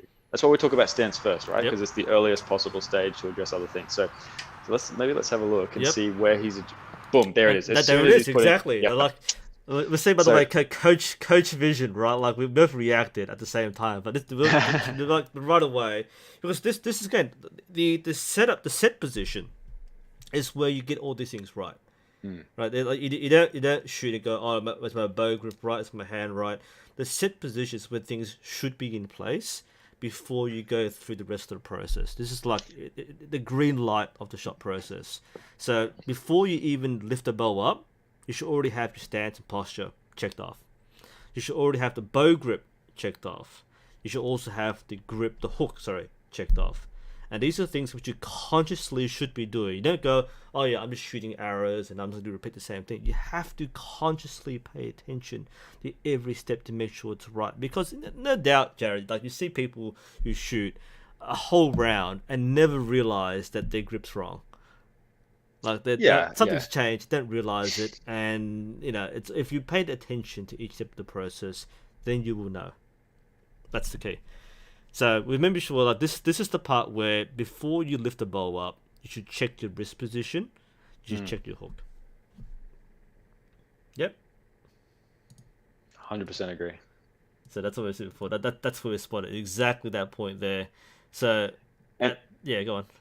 Oh, I was just going to say that I think probably more a fundamental issue for this archer is just probably a lack of a defined process. Because the process would, if you have a defined process and you define each of those steps in the shot sequence, yes, you probably address a lot of these things that we're talking about. If you have a deliberate stance, that probably fixes that problem. Yeah, if you have a deliberate step position, that's going to fix it. Yeah, and every archer has a different process slightly. Like some will learn a formal process like NTS or KSL. Some will learn a different process depending on what system they use or how the coach taught them, or whether or not you've watched Jared's masterclass. But each step is defined. So you actually have to say stance, you have to say hook, you say grip, and all that. You need to actually check these things off as a checklist. So in terms of Nicola here, like you're starting off, I imagine, so you don't have a process yet. But archery is a process sport more than anything else. Not aiming, it's process. You have to build a process in. So as you're learning, you want to make sure that now that you know that maybe your stance is too wide, before you start, check your stance first. And then once your stance is in, then you go, okay, you touch the bow, the grip, make sure your grip's correct, and then you check your hook. And these things, at this step here, before you lift the bow and draw it, then you check all the things are correct. And that's really, again, there's no secret to archery. Like this is the secret.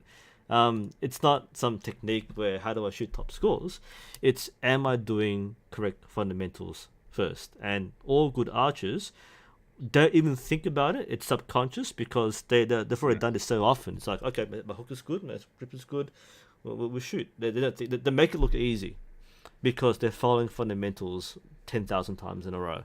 All right, it's part of our process. So when you're starting out, your process isn't yet there.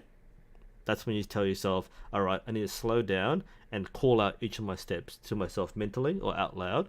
And we do it when we coach. We say stance, grip, hook, all the sort of thing. We call it That's out. right. It's just those turn into cue words Yeah, because if you once you learn the process and you understand the components of it, then new sensei can walk up and go hook, and you know exactly what he's pretty talking about. much. And like, even our come and try programs, when people are Mm. learning for the first time and no one really cares that much, like like there are people who need to be told what to do and they'll do it. It's so normal. You say you show them once and say this is your stance.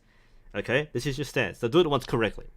Next end, the fetch the arrows, they've walked around, they come back, the stance is wrong. They're standing like front on or Mm. something. And instead of showing them every single time, you just walk by and say stance, and they'll shuffle right away. Like, good, good, good. And then 5 minutes later, they've forgotten. You come back, stance, and like, whoa, once again, all the time. But you have to build in, the cues to do E- so. Exactly, exactly. Okay, all right. I think that's it from Nicola. Any more comments, Jared? No, I think we covered the key things there. I think that's going to give them a Beautiful. lot to work Yeah, on. lovely, great stuff. No, thanks, Nicola, for sharing that. Okay, I think that's it for the video submissions. There are a few YouTube clips I've got coming up soon. So I think have we done Alex yet? I did think we've done Alex. I left him out of the list, so that's actually 12 people on that list. Sorry. Okay, we'll build up Alex. I'm not sure why I left him out. My bad. All right. Okay, here we go. Make sure things are rolling there. You've got that. I've got the Firefox going on. Okay, let's see if I can low res one. Okay, let's blow it up. Let's have a look. Firstly, is that a Doom shirt? That looks like a Doom shirt, isn't it? Right. That's awesome. Represent. Yeah, Represent. awesome. There we go. Hmm.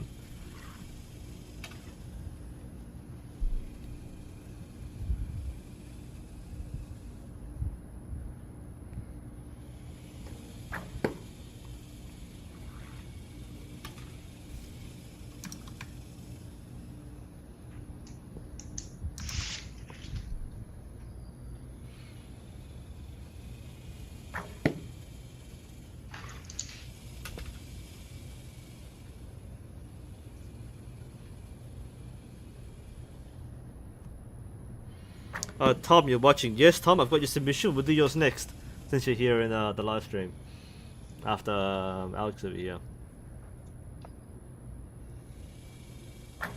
All right. Okay, that's our sequence. My first, I don't normally do quick commentary right away, but the first I noticed that's not an archery glove, is it? No, my eyes aren't deceiving me. That's like a normal glove. Yeah, that's a normal glove. That's not an archery. Is it? Hang on. No, that's a normal glove. That's a 5-finger glove.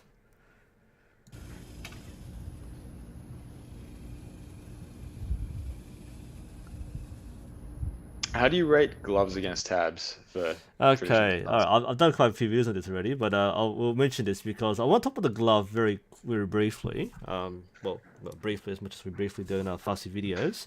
Um, Gloves are practical if you're doing things like field shooting or hunting, where you want to have finger protection, but you don't want to like lose a tab. It's very easy to drop a tab and put it in your pocket and forget where it is. Tabs in general offer much better surface area in terms of smooth surface, less contours with the fingers, and generally cleaner release. And plus, they're a bit easier to put away. But I understand if you're shooting, for example, trad or field, where you don't want to take the tab off, you just want to have a glove. It's kind of cool looking in some ways. Gloves work fine, but if you're kind of min-maxing or minimizing variables or errors, there's a reason why tabs are used universally for target shooting. You won't see anyone use a glove for recurve archery, for target shooting, because tabs are better. Full stop.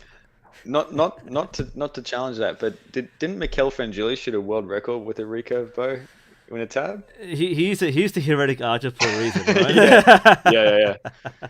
I'm But pretty yeah. sure. Can someone please fact check this or something? But I'm pretty sure he shot an indoor world record that stood for 20 years with he shot with a tab. I sorry, with a glove. With a glove. He also shoots with his bow arm pushing forward too. So Yeah, like we there's won't copy him, but convention. There's also like differences. And it goes to show. Look, we say these things not because like they're absolutes, okay? Because in general, more people shoot well with a tab. In general, more people shoot well with the correct like arm movement structure. Some people will have quirks and and idiosyncrasies which will suit them particularly, and that's fine. And one thing we want to point out is we don't want to say you're doing it wrong, you can't do this. We're pointing out what works for most people, structurally, process-wise, mentally. Doesn't mean you can't be a little, heretic yourself and be eventually. By the way, yes, we've got Nico. We've got Tom next, then you. Thanks for everyone tuning in. We've tried to time this so you get more people coming in live. But yes, you'll be after Tom, all right?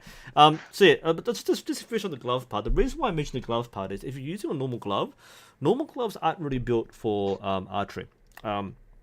Actually, I have a video about this too. Can you use normal gloves? And I have one of those like tactical army gloves you can buy for like $5 off the shop or something. But the point is like normal gloves don't have the same padding in the same areas as an archery glove. So, I'm not sure what glove you're using here, but it might be too thin and too light on the fingertips. It might not protect. It might not provide the same amount of protection.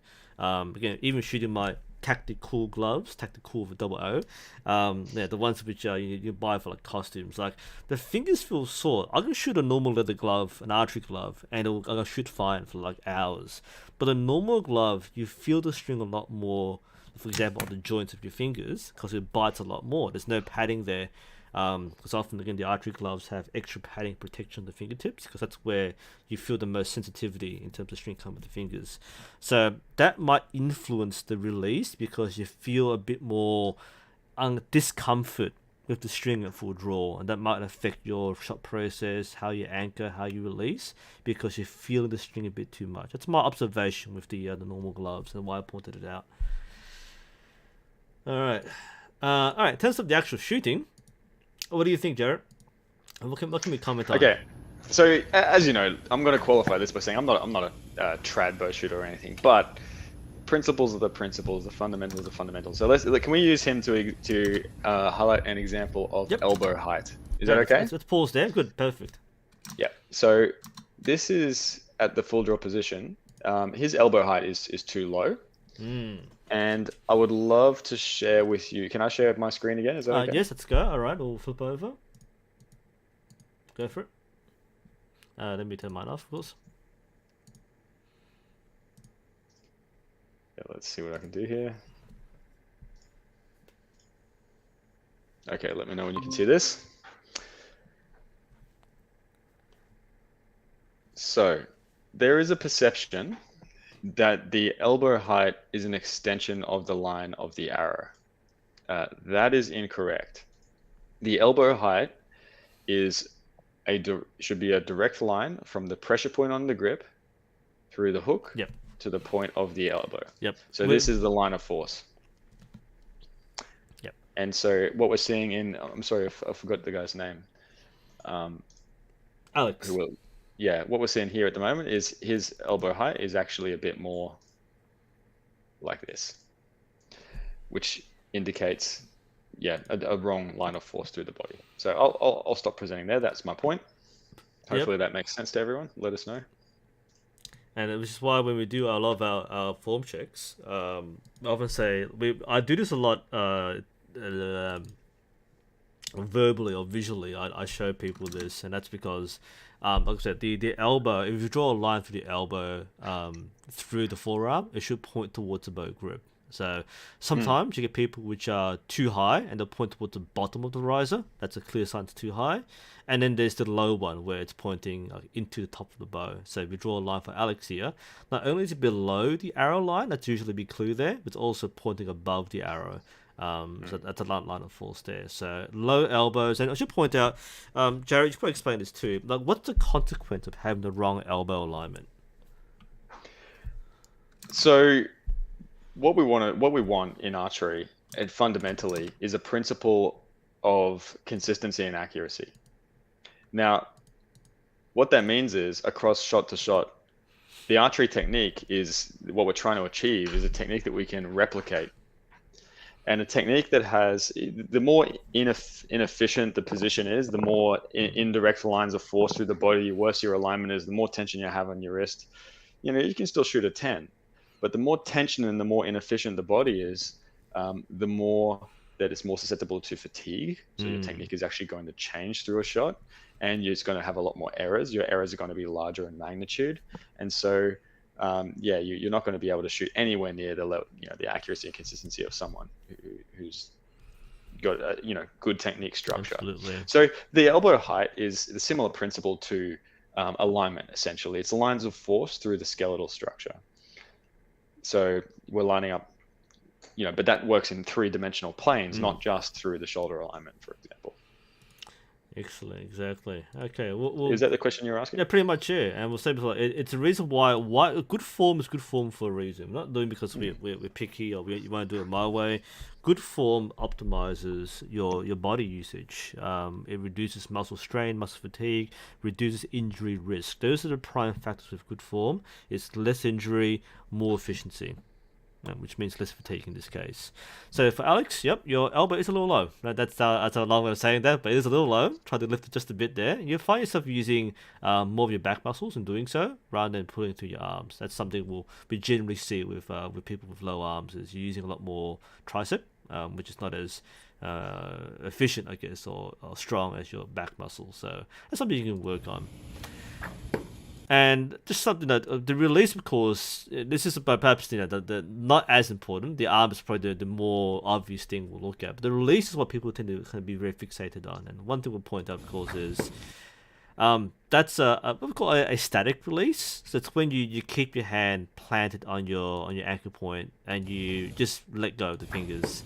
That's something which used to be very popular quite a while ago with trad shooting. Not so much these days. The dynamic release is a lot more is the norm for most kinds of archery, because it does require you to maintain the flow of the shot. So when we come to you, we'll do frame by frame here. At full draw, there. Okay, now a bit of hip movement. That's okay. We're fine on anchor point, but at this point here, okay, that release, it should be activated by what we call the expansion step. So that's when you push forward with your bow hand, you squeeze your muscles. There are different ways to explain how this works, but there should be an expansion instead of just stop and let go. So when you stop and let go, what happens is, remember, the bow is pulling you back. As we said before in our previous feedback, is the bow is always pulling you back, and that means that if you don't maintain the draw. By the way, this particular one is not bad. This elbow position. If you think about it, Jared, what do you think of this one? Yeah, it's not as bad as the other one, is it? Actually, this one's actually pretty good. So, given actually, no, that's pretty good. That's much closer to where it should be. So consistency is a problem there. So we've got some shots which are very low, but some shots are very high here. So that's a interesting one. So that looked much stronger. And you might feel, Alex, that some shots feel better than others. That's one of the signs of those who are self-taught, who haven't had a coach to show them. Some shots will feel better or easier or stronger. That's one of the reasons why. It's when your alignment happens to fall in the right place, then you have a better, cleaner shot. But of course, you have to be able to recognize, what the errors are. But yeah, one thing there, of course, is that's a static release. And by the way, is that all 4 fingers on the bow again? I've got a feeling the pink is on the fifth string. Can't tell. It's a black glove, but I've got a feeling that let's see the step what happened. That's 3 fingers there. Nah, that's off. Okay, never mind. I'm just seeing things. That's a very big glove. Yeah, fingers. That's fine. Don't mind me. That's just me being picky. Okay, and in this shot, the elbow's lower now. All right, so that's something to work on, Alex. Now, I feel like Alex is also making a classic strongman mistake, which is using strength to draw the bow rather than efficient mechanics. So, obviously, we're just looking at one angle here, but, you and I know what we're looking at. So, I think from the previous angle, it would be a safe bet that this shoulder alignment and elbow alignment will be a fair bit out. And so, this is this is yeah, obviously this is common in actually guys who are strong because they can just muscle it through. Yes. Yes. So yeah, just be mindful of that, and yeah, I'll be trying to improve the shoulder alignment and the elbow alignment. Yeah. All right. So the points for Alex here, we'll move on quickly. But one is watch the elbow alignment. Just make sure that's consistent. Like Jared said, should be pointed towards the pivot point of the bow or the bow handle, bow grip itself. So you can visualize yourself doing that. Sometimes you do it, sometimes you don't. So make sure it's consistent. So the second thing is the release. Try to keep on expanding through the shot. You don't stop here. You keep on expanding, and the execution, the release is part of the expansion. So you don't go stop and then let go. Don't like force your hand to fly back. They don't consciously follow through. But if you are expanding through the shot, as you should be doing, your hand will naturally come back as most archers would do. That's the iconic kind of like hand coming back across the cheek.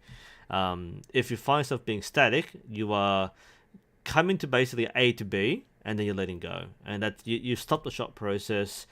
Something, again, I think Jared mentioned before, the strongman thing. You can do it with enough control, with a light enough bow. You can do this. Or if you're strong enough, you can do this. But technique-wise, it's not as efficient as if you're doing it dynamically. So that's my feedback there. And probably get a bit of glove, I guess. That might not be helping you too much, but being picky there. All right, we've got quite a few more. So I've got did someone send me? Did Lee send me one right away? Maybe later, Lee. Okay, so we've got here we've got people in chat. I think Tom and Nico are here now. So we go Tom. Tom has a big folder. Oh, Tom's the one we've stopped with. This is the Asiatic bow, the really cool one, the quiver. Oh yeah, we were talking about this, weren't we? Yep, this is the one. Okay, so Tom, and we were saying how cool this was, firstly, but this is a really good sequence, Tom. So, I actually don't have a lot of feedback for you because we thought it was quite good. Okay, firstly, we love the quiver. All right, I've got one like this. I've got a Hungarian one, very similar to this one. The arrows pointed upwards. It's a very smooth quiver. I love that. But we're saying in watching this, we'll let people watch this on the stream because we've already seen this, but. This is by the way, since you're here, Tom, what's your background in archery? Like what have you learned? It looks like Korean archery to me. It looks very clean. Have you learned this, or are you self-taught? That's my question. We were wondering this when we were reviewing this before. He's clearly learnt from somewhere. I mean, he's not made this up. He's got some skill with a bow, this guy.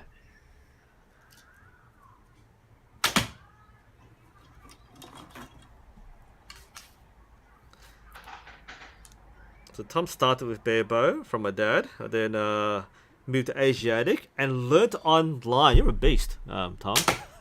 Awesome. That is not easy to learn online. It's not easy. I'll tell you this. I mean, archery online, learning online isn't easy in general because there's so many things you have to like be shown and taught, and you need someone to like poke you and say you're doing it wrong before you learn. But it's really hard to do so. Like what, and this is the thing with Asiatic. This is something very important in general. This is more my field, but like there is no one way to shoot thumb draw Asiatic. So I'm curious what kind of style you're aiming for, Tom. Because like I said, to me, this is more Korean style, like Korean traditional archery or KTA. Let's go to this angle next. There we go. I don't think that's good here, but I do find like the process here is very Korean because we start high, and this is where I want to point a few commentary things out. I guess this is more for me than Jared because Jared doesn't train this as much, I guess.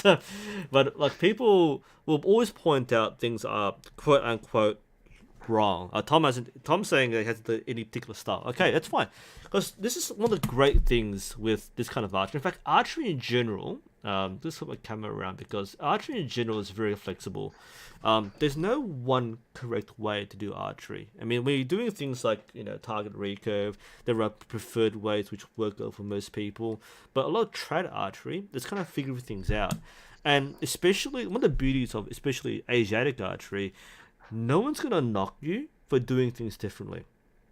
All right, when I brought my Korean bow to Archery Ascension, which is being taught by people who do Ottoman archery, they were looking at me thinking, well, firstly, you shoot a Korean bow with an Ottoman stance, with a English like thumb ring or something. But it's like people will not judge you on what you do, but will learn from you. Admire, like, well, how did you come about doing this combination of techniques? Because a lot of us are self-taught. There aren't many people who teach Asiatic archery, and some people have to learn online or be self-taught. And one of the things is the starting position of the draw is going to be very different based on what style you do. So a lot of people, and we'll flick back to the stream here, a lot of people will knock the high draw as being wrong. But that's actually the correct draw for Korean art. This is a Korean archery draw more than anything else. If you do, say, again, Arabic or Saracen archery or Turkish archery, this is too high, and you probably draw much closer to eye level or even shoulder level. That's how low you draw. If you're shooting, say, Kyudo, Japanese archery, this is too high. It's point too high upwards. If you're shooting Chinese, like Ming archery, Gao Ying, this is too high. But Korean archery, this is exactly right. Okay, so that's why I don't want to say it's right or wrong. I find it fascinating more than anything else what the heritage of your style is. Kind of think about it that way. But I like the draw here because if you're doing Korean style, and this is well, I'm not sure what bow you're using, but this looks like a Korean style bow, but I don't think it is. Help me out here, Tom, because you know this is your stuff here. By the way, nice quiver. I should point it out. I've already pointed it out, but that looks like a more Korean style draw. The draw length is very Korean, and the bow side technique is very Korean. And I think I like the crispness of the draw. There's no sorry, me burping. There's no hesitation in the draw. And this is true for most archery. Like some people are too careful if drawing the bow and go too slowly. Like if you go slowly, all you're doing is exhausting yourself. Right? If you know where you're drawing to, that's clean, efficient. I like this process. Now, you do have your index finger pointing forwards. This is quite normal. I think Gao Ying does this in Chinese archery. This is not normal for Korean archery, but I could be wrong here. I haven't practiced Korean archery. But otherwise, the grip looks good here. I like the tension in the hand. That's correct for a lot of thumb draw styles. And the index finger is pointing. That's quite normal. Very good for directing the direction of the shot too. The thumb's relaxed, so it's not pointing upwards. So again, these are small things to grip, but generally with thumb draw, you don't put your thumb up, and that's a pretty strong grip there. This is cool. There are several different grips you can use. There's like eagle claw. There's the clenched fist. That one's quite common as well. That's a very good solid technique there. Your thumb hook, the mandao in Arabic sources, but in this case it's a thumb draw. Looks good too. Yeah, anchor point looks nice and nice. I like your reference point there. A lot of people ask, how do you anchor with sort of draw? It's often it is shoulder alignment more than anything else, but you often feel the feathers on your face. It's like the tickle. It's like a little tickle feeling on your cheek there. That's really clean, and the execution is crisp. All right, and I think overall, what you're doing here, Tom, is excellent. Especially being self-taught. This, I'm not knocking you here. This is an excellent technique for being self-taught. A lot of people who train this will be jealous of this technique. It's clean. Good follow through. Follow through is, I think, actually, I was going to say more Arabic or Saracen in terms of the khatra, but Korean does to a certain extent. But overall, that is a very clean shot process. I think Jared will agree too. It's the focus and intention that defines this process more than anything else. And he shoots with confidence, you can tell. Yeah. Look at the eye focus through the shot. Yep. There's a look an archer should have. That's basically it. The Korean bow, thought so. Good. The Segye from Gali bow, thought so. This is probably foreign to Jared, but like we can tell what bow it is looking at it. The bow is bow. No. There's like Tatar bows, and there's like Mongol bows, and Han bows, and there's Korean bows. You can really tell from the shape and design. It's actually a whole science in itself. It's really fascinating. But it matches your bow choice and your technique match. The quiver doesn't really match, by the way, but it's a lovely quiver. But I think your technique is clean. I wouldn't knock this. There's no immediate flaw here that I can tell you sitting here in my room watching you shoot. And there are probably small things you might not be happy with. Maybe there's a bit of instability. Maybe your grouping isn't as good. Maybe your follow through isn't as clean as you want it to be. But that execution, from at least my level, because I'm not a master at this, right? But just watching, it's just one more shot together. Just watching this one shot there from start to finish, it looks almost textbook. Okay, and there might be a few things. Maybe the release might be different each time or something like this. These are small things which, as you practice and you become focused in what you're practicing on, then you get better at. But I think your shot and your foundations are outstanding, especially as you said before, you're self-taught. You learn online. You've learned well. Let's put it that way. So I think anyone who learns, who teaches you, will be exceptionally happy. Justin Ma, of course, is a great source too. Oh, you made this quiver? Yeah, I looked at it, mate. I love the cool. design of it. Yeah, that's awesome. Nah, I think Tom, great job there. This is a good example of being self-taught, but having the discipline to learn it properly. Because a lot of people don't have that discipline, sadly. Because the reality in many cases is like people watch it, but don't have the patience to go through a whole online course or go through a series of videos and learn things. So they want to get out there and shoot as much as possible, and as a result, you kind of you build your own style, but you miss. We say this effort a lot, Jared. Fundamentals. That's it. You miss fundamentals, and I think strong fundamentals, Tom, that defines you. Well done. All right, let's move on. And by the way, any questions, just drop in chat. But thanks for sharing with us. Great quiver, great technique. Lovely seeing this. All right, Nico, you still here? Let's get to Nico. Where is Nico? All right, Nico, I have your folder here. Oops. And Nico has a lot of videos to show us here. Like, take your pick from the sequence. Let's go on Firefox, and here we go. Talk about like going ham on like form checks. Nico, well done, by the way. He's giving the goods, yeah. I know, right? Okay, let's start with the big shot. And it took me a while to figure out, by the way. I was watching this the first time around on my phone. I was laying in bed looking at this, going, "What's wrong with this picture?" Because I normally roast left-handers. It come to my attention that he's not left-handed. He's actually not left-handed. No. Once Is it we load reversed, this, it's mirrored. Ah, okay. It took me a while to realize this, but I was wondering what's wrong with this.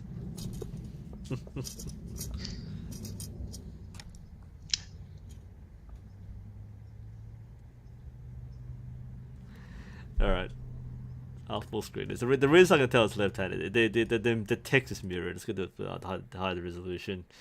Took me a while, but like you see everything's mirrored. That's kind of funny. All right, resourceful, but through I was kind of like, what's wrong with this site? Like that's not what a site looks like. What's wrong with the limbs? The limbs aren't that way. and the win logo is kind of, I know the win logo isn't that W. It's the other W. It's like, and you realize, hang on, what's in the background? It's oh yeah, it makes sense. That's cool. Let's watch.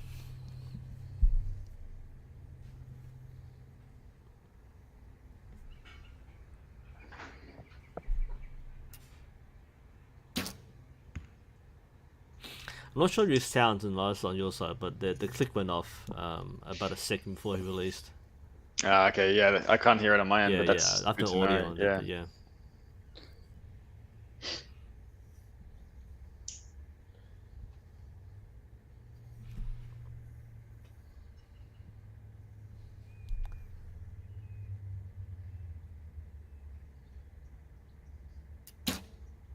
So that was released on the click.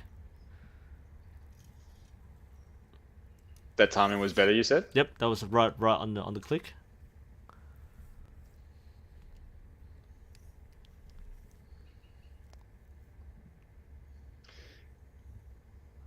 So it's got an interesting process.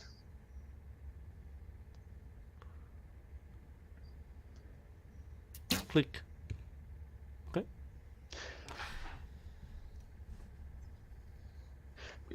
Can we? How do you want to do this? Do you want to tackle it just angle by angle, and maybe we sort of look at a few as we Okay, go, let's or let's do yeah? that. I spent a lot of time talking last time, so maybe you can take the lead this one. What angle do we want next? Let's take our pick. Well, uh, let's. Can we on that front side angle first, just where we were? oh yeah, Can we just look at a few things here while we're on it? yeah. Okay, let's do that.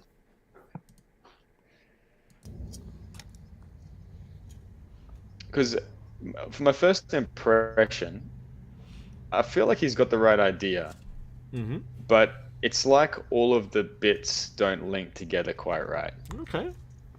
So his setup position, he's got a process, Hold on. Can I but pause here? mm, Pause. I want to show. Okay, talk about eagle eyes. That's the shoe tab. That is the physics shoe tab. They recently they it's back on the market now. So in case you're wondering, okay, why am I going crazy with this? Right, you can buy this tab. It's this thing you put on your shoe, so the limb doesn't poke a hole through it. Have you seen this before, Jared? I have. Yeah, I yeah. wear the hole in my shoe like a badge of honor, bro. You can't buy these. Fivix sells these now, but you can buy these shoe tabs. I think that's the limb protectors, like tip protectors, I don't know what they're called, but they're shoe tabs. So literally, that's cool. Like this is a target on your shoe where you rest the limb, so you don't poke a hole in your shoe, which is surprisingly common for many of us. All Yep. right, sorry, go on. But more important things. Let's get back to the process. Let's go. Okay, let's have a look. Okay, so we're setting his stance. Yeah, that's all looking good.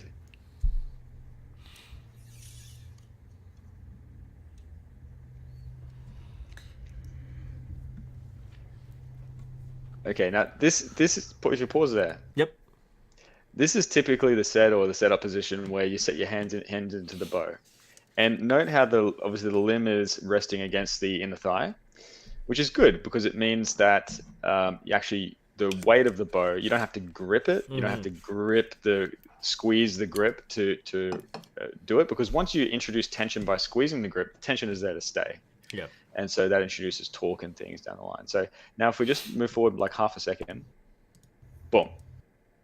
Now look, he kind of sets up and then he does another like half setup where he's sort of readjusting in this position, where it actually defeats the purpose of the first one.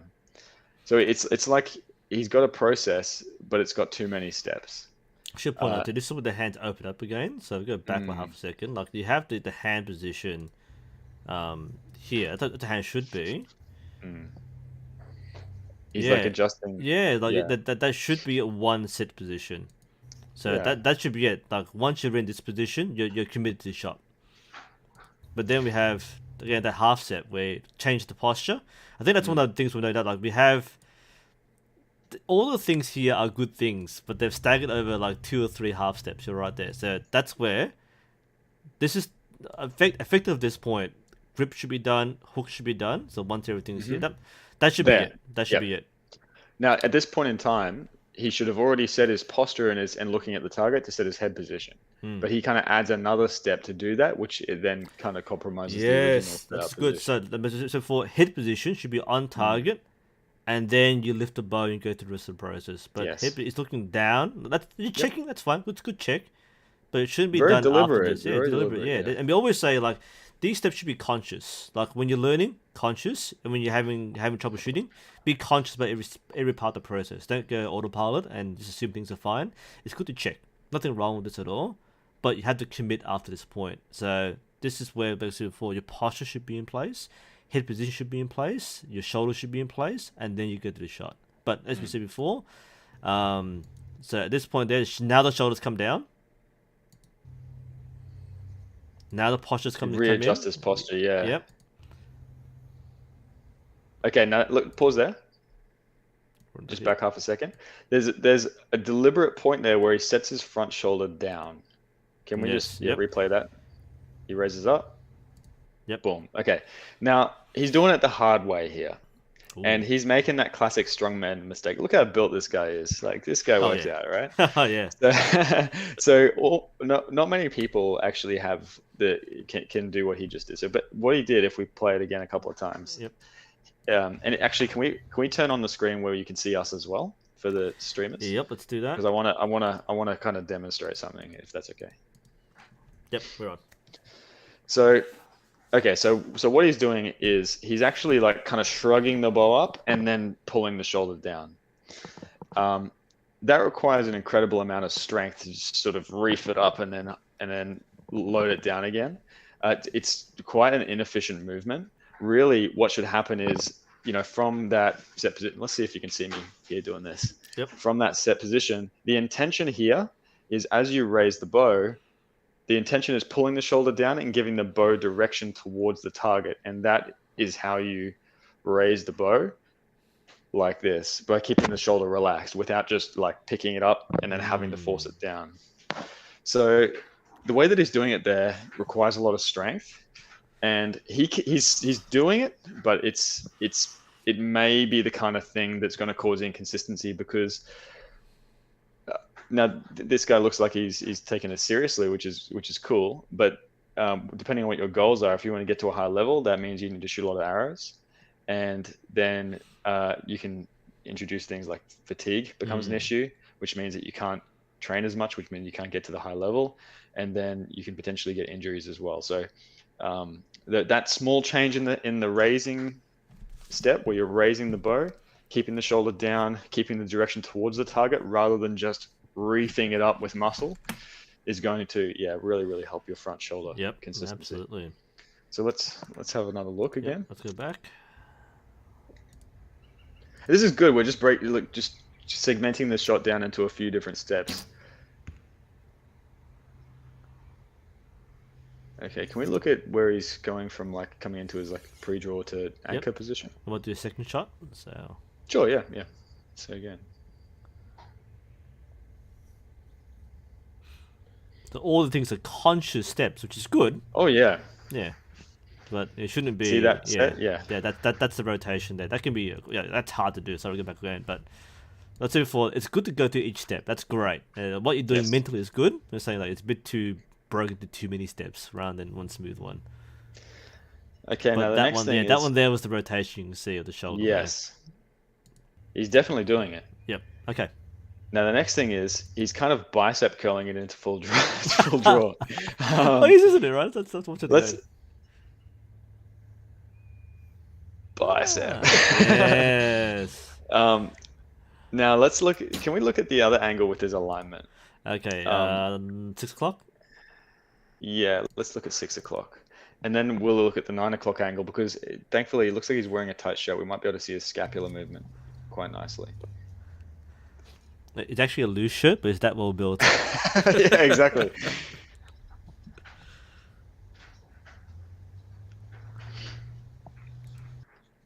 Sorry. There we go. Oh, the badge is on there. Took it serious there. Yeah, the guy's racked up a few medals. Yep. That's a Maya bow in reverse.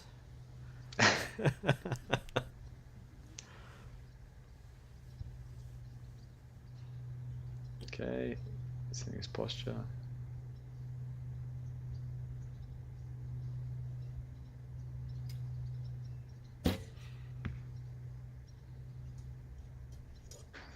Let's do that again. I think the camera's actually a bit behind him, not looking along the line of his elbow. Yeah.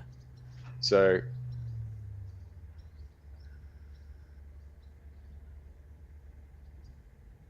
all right, I'm sorry, I've forgotten his name already. Nico, was it? Yep. And where's he from? I have no idea.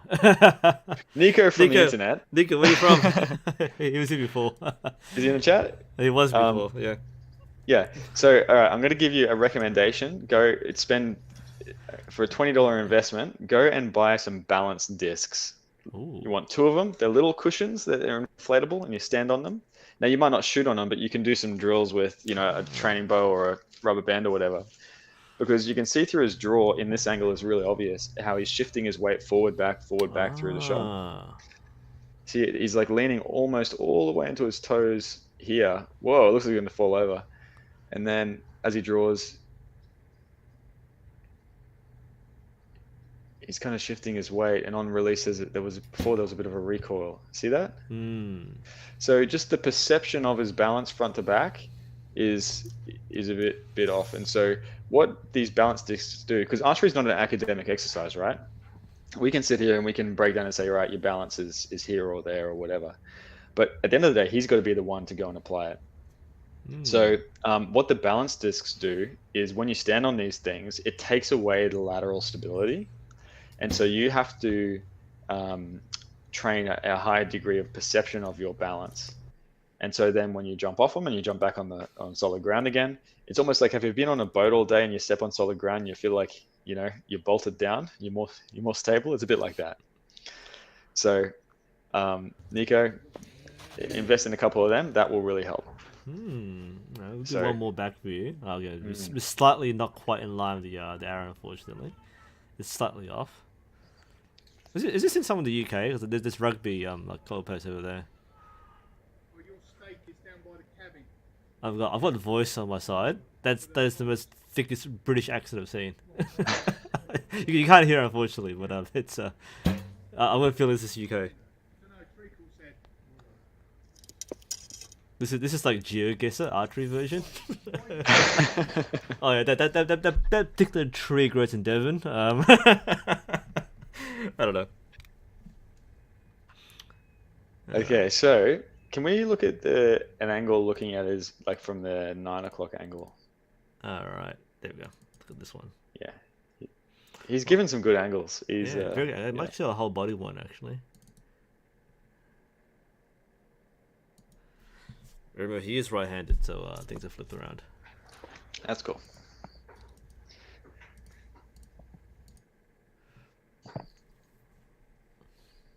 What are you seeing here, nu.sensei? I'm seeing this. I'm trying to read this sign. Archery here. What does that say? Archery here from 1:30 p.m. early Sunday. Please,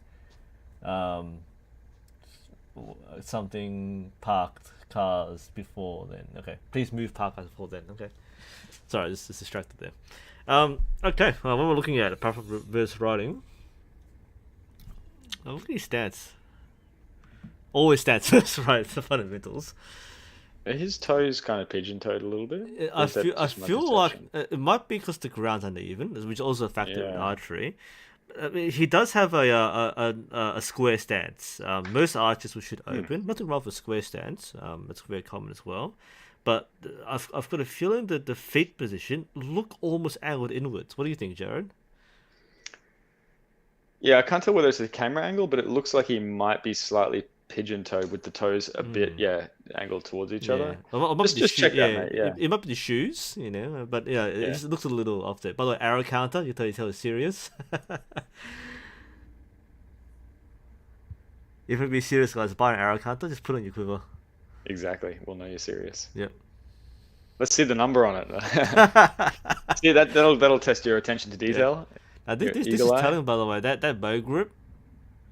It's quite telling from this angle. We couldn't see it before on the other side. Okay. Oh, okay, that's loading this. All right. That's okay. It wasn't that bad at full draw. Let me just try and refresh that video. But just while we're trying to refresh this, hopefully we'll get it back up. Just want to be careful with the bow grip.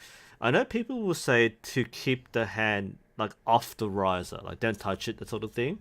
It doesn't mean you spear grip it. We call this like a spear grip, where your fingers are pointed like a spear tip, and that is actually quite a tense grip if you keep it like this. Now I think a full draw Nico does relax the fingers, but that's actually not relaxed. That's the opposite of relaxed. That is tense as with these fingers, right? So that's you can tell, you can see the muscles or the tendons in the hand moving there. So just be careful of using this grip starting off with.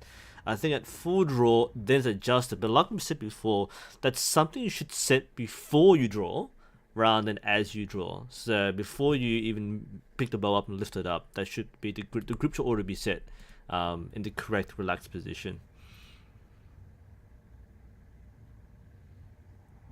Okay, yeah. So can we just pause there for a second? Done. All right. Now this is my attention to detail coming through. So what I'm noticing is I'm looking at the subtlety of his scapular movement through the draw sequence, right? Now, He's got good upper body mobility. You can tell by the way he sets his shoulder. And he's got good strength. But I think that's probably been his downfall, because he's using a lot of muscle to draw the bow. Now, as we discussed before, the principle, of course, is it's not about being able to pull it back. It's about the consistency with which you can replicate your technique in a very precise way. And the more muscle you use, or rely on, I should say, then the more you're susceptible to fatigue. And then the more inconsistency, the more mistakes you have, and the bigger those mistakes are. So really, we want to have the most efficient draw sequence possible. Now, if we look half a second back, there's like a half a second bit where he's already in anchor, and then he retracts his scapula. All right, let's play it back. Yep. So he pulls into anchor, bicep, and then he tracks his scapula back. Did you see that? Yep. Let's play that a couple of times, just that little clip there. For the people watching, pulls into anchor, now he pulls the scapula back. Actually, the motion to pull into anchor is the retraction of the scapula. So if the scapula leads, if you think about it, like there's like a 3-point connection where the scapula leads, then the elbow, then the hand follows. So that the scapula, then the elbow, then the hand, as a 3-point mechanism. Whereas he's pulling from the hand first, then the elbow and the scapula come around second. Now, the principle, of course, is that's inducing unnecessary tension through the bicep and forearm, which is going to lead to plucking of the string and inconsistent release. I should point out too, this is the reason why we have the audio on Jared's side, but in some shots, Nico does pull through the clicker too soon, and that's one of the reasons why. So we said before, the combination, but we said before, bicep curling to the anchor point, which is what he does. He moves the hand to the anchor point. It's like basically a bicep curl. Then he moves the scapula, and then he gets the alignment in. And again, this might induce some of the margins for error with some of the shots going through click a bit too soon. Yeah, exactly.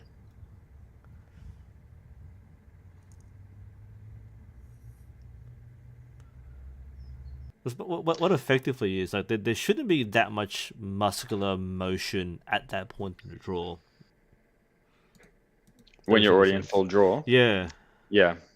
Like I was saying before, I think it looks like he's got all the right steps, but the order's a bit mixed up. So you know how he does, a set position, and then he does another one where he readjusts his posture and then loses it a bit. Then he raises, then he sets the shoulder. He's got some good stuff in there. These kind of cases, it doesn't take much to get for, I think he can shoot really good scores. Oh yeah. But it wouldn't take much. I think just tidying up the shot process and getting those few little bits and pieces. It's like when you imagine you order a bit of furniture from IKEA, a chair or something, and you've put one of the legs in the wrong spot or whatever. It's all there, but it doesn't take much. You just sort of take it apart, put one leg here and one leg there, and tighten up a few loose screws, and bang, you got yourself a solid chair. And it wouldn't take much to make this guy into a really solid archer, I think. Absolutely. I think like I said, a lot of the things are good. Things like all the paying attention to the shot process, that sort of stuff there.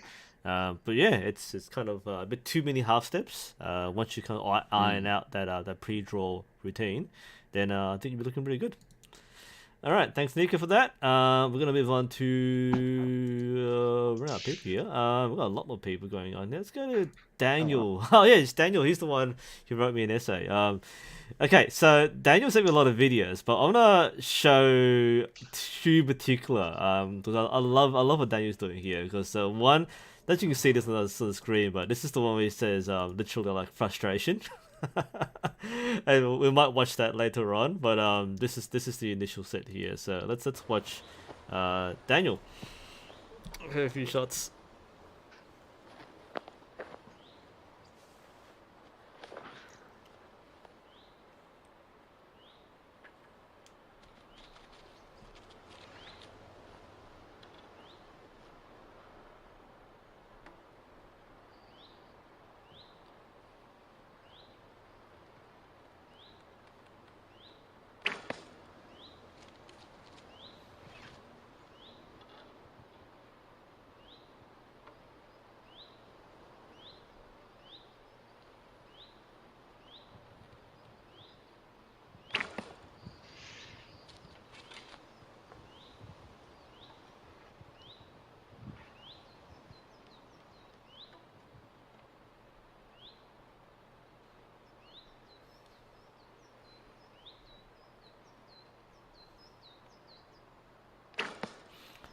So that's his shot sequence.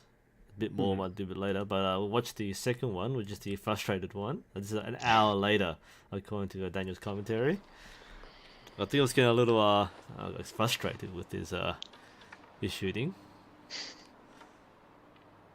Nothing wrong here, but you can tell he's not shooting in a good one set. Yeah, we've all been there. We've all been there, haven't we?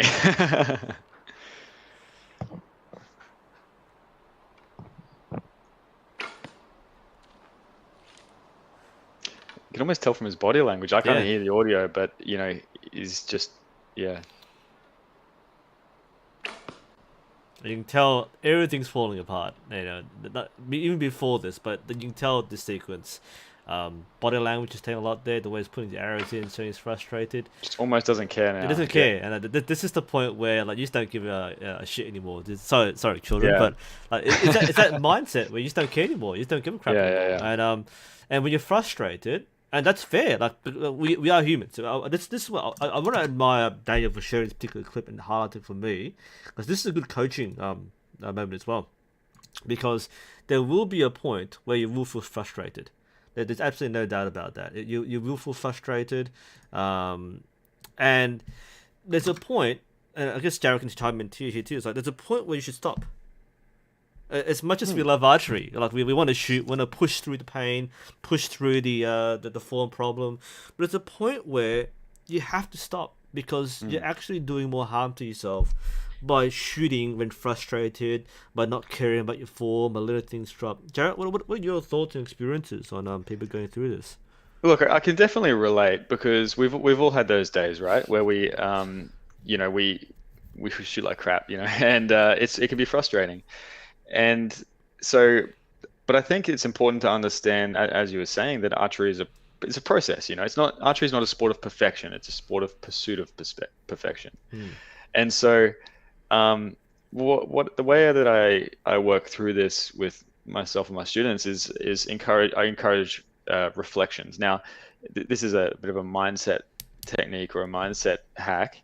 And a lot of people talk about positive affirmations and things, but it's not really done very well. I feel like in the archery community, and so I've broken it down into basically 3 questions that you can ask yourself at the end of every session, every week, every training session, every day, whatever. And it's basically, well, first of all, what did I do well today? Is the first question, and that can be one word, one sentence, whatever. It doesn't have to be a paragraph, but just acknowledging, even on your worst days, there's stuff that you can do well. Maybe it was sportsmanship. Maybe you had fun. Maybe you, maybe even though you shot a terrible score, maybe you held it together mentally. Maybe you fell apart mentally, but you had a good time doing it. Whatever it is, what did you do well today? And the second thing is, what can I improve from today? Which is a very different question to what did I do badly today? Because the subtlety in the phrasing of that question produces 2 very different answers. So, what did I do well today? What can I improve from today? And then the third question, which is really the important one, is what am I going to do about it? And that's what you're going to carry forward into the next session or the next day or whatever. And just even asking yourself those 3 questions can make a huge mindset shift. So that's the way I tend to tackle it in a simple way. Yep. When you're being coached, you'll be told, you can't just go and shoot. If you're being coached, it isn't just shooting. And we should point out with archery training isn't going out and shooting around. That's not training. That's shooting. Training is a whole different set of things. That includes physical conditioning. That includes mental exercise. That includes reflection. You can't have it both ways, where you want to take archery seriously, but also have this casual attitude where I just do whatever I want whenever I want to. No. When you have a coach, he's going to take their time. And point out, a lot of coaches are volunteers. Some people get paid to coach, but a lot of coaches are volunteers. If you're going to say I want to be coached, that means we expect you to turn up at 7 a.m. or turn up at 5 p.m. after work. There's a mutual commitment. Yeah. Run an hour, 2 hours. They'll go as far as you want to go. And a lot of people will get the first taste of, I'll do archery seriously, I want to be in the Olympic Games. Then about 3 hours later, they stop turning up. More like 3 weeks or 3 months later, they find themselves getting cold feet. It's not for them. they want to do archery as an activity for recreation, not for a sport. And that's kind of a dividing line between people taking it seriously as a sport versus people do it for fun. Nothing wrong with doing it for fun, by the way. A lot of people do it for fun, shoot competitions for fun, don't really train.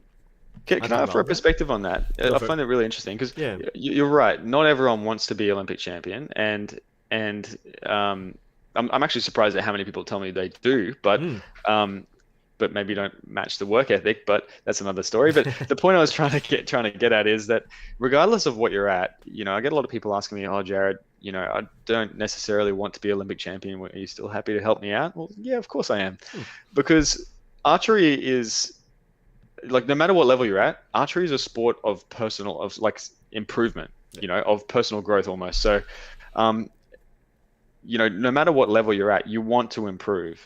What could be one of the most frustrating things is when you hit like a plateau and you feel like you've tried everything and you're not getting anywhere. And then you feel like you've tried everything. You haven't, by the way, but you feel like you've tried everything and you don't know what to do. And then you're getting, contradictory advice and stuff like that. That's the most frustrating thing for people. So hang in there. It's all good. It's only shooting the sticks after all.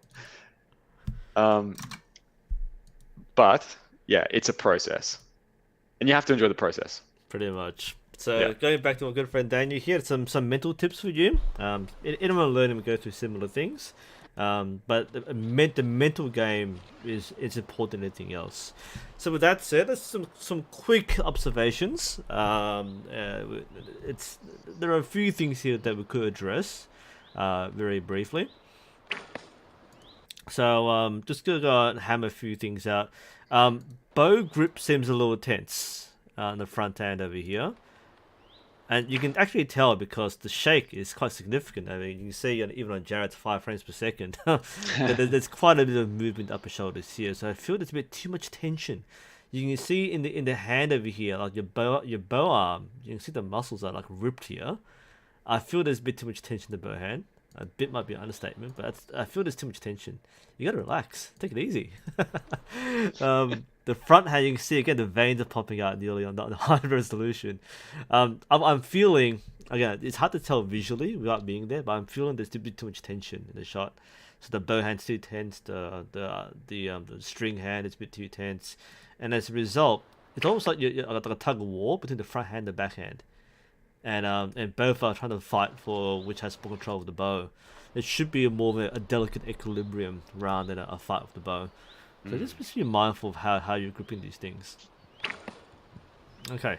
That was an important. Can I just add to that? Go on, please. You said equilibrium, and that's was the main point I wanted to make here. Is it looks like see the lateral shift in posture, how he's leaning slightly heavy on the back foot. Yep. That is an indication of an overemphasis on drawing the bow. Yep. Because if you maintain balance in the force, as Yoda would say, then everything stays square. But if there's an overemphasis on pushing, you lean forward, and if there's an overemphasis on pulling, you lean back. Yep. So, Very common with people learning to shoot too is that they emphasize the draw because that's in their mind the moving part of the action. So the hand moves back, therefore the whole body moves back to compensate. You have to kind of defy what your brain's telling you sometimes, because your brain will tell you to lean backwards to have a more powerful shot. That's actually not how it works. So I often find myself telling people in come and try and otherwise, lean forward, not to lean forward, but to stand straight. Because we say stand straight, so I am standing straight. Well, you see the posture is exactly what Daniel's doing here. It's off-centered. So we tell people lean forward because every time you draw, you lean backwards. So you're kind of mentally overcompensating to actually get it right in equilibrium. So that's why in a lot of my videos I say, look, you got to push forward. Emphasize the push, not because you need to push, but because you're not pushing. You're letting yourself being drawn back by the bow. Yes. So and can we look in the draw sequence? Where does that imbalance happen? Because that's where he's losing the balance push pull. So if we look, from his set position, like right now he's standing up straight. So okay, so where is it? So that's straight there. That seems okay, right? Yeah. So yes, I think it's sort of as he's raising the bow. Hey. Okay. Is that full raising and full draw? That one's a little different. Yeah. I want to see where, because it's where, this is a good question. Where is the fault taking place? So it's straight here.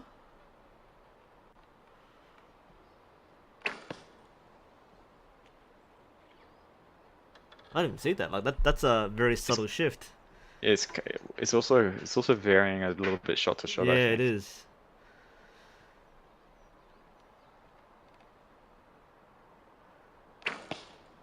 So I feel in many cases, not all, but he starts to lean back at full draw. So I think there's an aim step involved. He's looking and double checking the aim because he's verifying that everything's the gap is correct. It's looking at the right target. But I think he starts to sway a bit. There might be a stance issue here. We can't see his feet in this shot here, but when we're swaying, that could be a stance thing. So the way I would, yeah, go on. no, yeah, no, I think you might be right. The way I would tackle this is really just an intention of maintaining balances and 50-50 towards the target and drawing the bow. And like you said, if you can check this yourself, you can film yourself and you can quickly see it. There's actually some pretty cool apps that you can even draw square lines on, so you can even measure yourself against a 90-degree angle. So so I would recommend, that's a handy little tool, especially just for self-coaching. It's pretty difficult to feel what's straight. But if you can work on it a bit, and then you can check yourself, and then just adjust from there. Yep, well, I do the same thing on coaching. We've got apps on the phone. We just take a photo and we say, draw a line. Here's a line to the center of your body. Your head's like on this side of the line.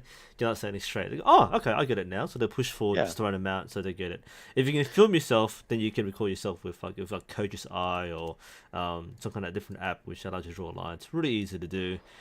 You won't feel it when you're shooting because you don't know you're leaning back. You need someone to tell you, or you need to see it. And that's probably what you can see here, Daniel. The best way to fix this, like you can fix it very quickly, is to get in there as a coach and literally brace against the body, because what that does is it provides a kinesthetic feedback loop. Yeah. Where you can actually feel that when you're leaning and how much you're leaning by, and make the correction yourself very quickly. Yep. But of course, without someone there to just provide that feedback, then the best thing to do is to use visual feedback. Exactly. We do the same thing with hips, the rotation. We said before, like we hold your hips, or we push against your arm, or we don't push, but we kind of hold our hand where the elbow should be, or the elbow should be. If you start feeling resistance, then you're going past the point you should be. Yeah, so it's a good way to point out.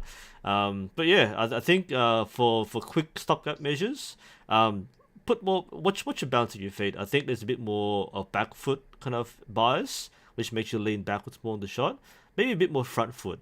What I mean is it should be equal, but you're putting too much weight in the back foot, and maybe mentally tell yourself more front foot weight, because by the time you get the full draw, you get back to equilibrium because you're overcompensating from the starting point. So that's one hack method to get around it, but just to kind of mentally tell yourself to lean forward a bit more. I think that covers Daniel. Thanks a lot for the videos, boss. That's a lot, but that was probably the telling one. So well done on sharing that frustration. Let's do it. Axel, I think Lee is still in the chat. Hope you were before, but let's see. We can do this. I might download it first, and then we'll play it in a moment. Was it somebody else? I think I'm missing somebody with who shot an Asiatic bow, and I can't remember who it was. Oh no, did we do Redmar? We haven't done Redmar. I didn't finish writing my list up while we were doing this, so. I think we've got this running right. This is the one I'm talking about. This is Redmar. He's shooting the Asiatic bow. So I guess it's a bit more my field, but let's have a look see.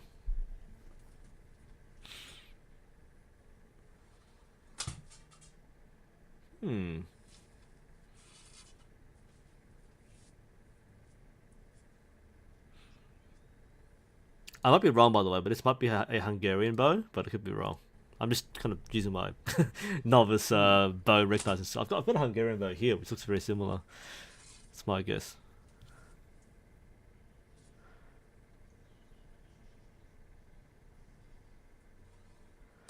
So it's worth pointing out, in comparison to Tom, this is a very low draw. So Tom had a very high. this arrow just bounced. I'm thinking Tom had a very high draw, which is more typical Korean style. This is a very low draw. Doesn't mean it's wrong. Now, if I was to guess, and I don't think Redmar is here in the chat, so I can't really ask him, but if I were to guess, he may be replicating what's called the inchworm technique, which is covered in Gao Ying's military manual. So he starts to draw low, and he inches back. Inchworm, hard to explain where it comes from, but it's basically more of a creeping draw. He starts low, and it pulls it back using more of a modern draw, I guess, compared to the high draw. What I find here with Redmar is it's a bit fast. Nothing wrong with shooting quickly. Like a fast release is very historical in some ways, depending on what style you're emulating. But there's a lot of inconsistency between each draw. I think Jerry can probably see this right away. Some shots the anchor is to the chin, some is past the chin, some to the front. Some shots the shoulders are angled, some are straight. There's a lot of movement here. I get why this could be done, especially when you're speed shooting. You don't really need to worry about anchor point, you're just shooting instinctively. But if you're replicating a Gao Ying military draw, what's super important is to take your time, draw it slowly, and focus on structure. Not much different from shooting a modern style either. It's structure and fundamentals. I feel, and again, this is where I'm very careful of kind of looking at what people want to shoot and how they shoot, especially Asiatics. There's so different styles. I feel that if you took your time to draw this back and anchor with the correct elbow position, you will shoot much better. Full stop. Because that doesn't change my style. That's a high elbow compared to maybe what Tom's done before. That should be lower. Same rules. Should be in line with the bow grip. That's better mechanics. Here it's mostly using your hands to draw it back rather than your back muscles. And you might find that by using your back muscles, you will draw the bow much easier, much more efficiently, and with more control. So that's my general recommendation is if you want to improve your shot process, slow it down, reach a full draw, find an anchor position, and then if you want to shoot more like inchworm or Gao Ying, then work with that. But that's kind of where I would come from. It's too inconsistent to judge how well you're shooting. So if you can resolve that, then you'll find yourself being much happy with how you shoot. That's how I feel. Again, just being respectful to whichever style you're training with. But just judging from my point of view, that's where I would come in and say, if you can consolidate a few fundamentals, then you can shoot any style you want, and it'll be absolutely amazing to watch. So hopefully that'll resonate a bit more. Garrett, what do you think? I mean, obviously I'm not a expert at this, traditional archery, but it really makes sense what you're saying, and it seems to me that he doesn't really have, like, there's two parts to his shot, which is draw and release. There's not like an aiming or a holding or an anchor or whatever step, and maybe that's. Do you think that's something that's missing? Possibly, yeah. And I should point, a lot of historical styles do break the same shot process down. Like, in Turkish archery, Ottoman archery, they have like a 5-step process.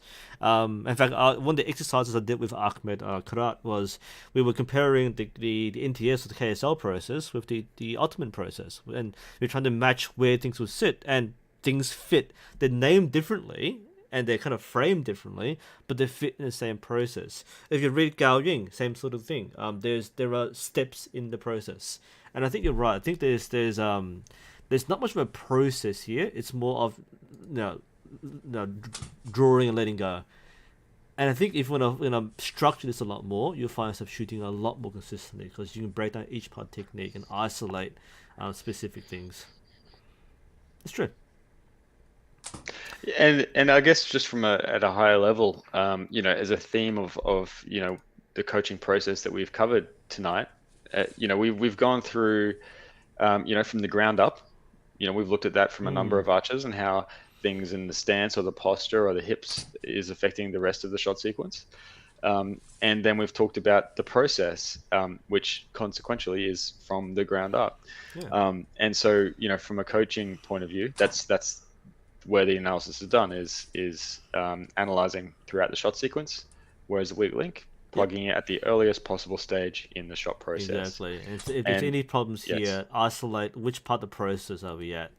Mm. So, I mean, the stance actually looks okay for all things, but we had the problems more is to draw an anchor, if there is an anchor, consistent with what you want it to be. And again, we'll see variations in this process. So, again, my point of view, it would be, if I would do this structurally, would be to take my time to draw an anchor, practice the draw and anchor fundamentals, not worry about the snappy release, because that won't get too far, just because you're not going to be too happy with the result.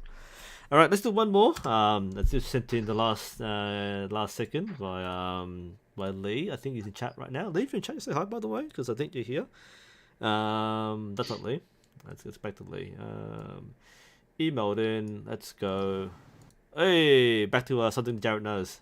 Yeah, exactly. Very limited scope that I know about.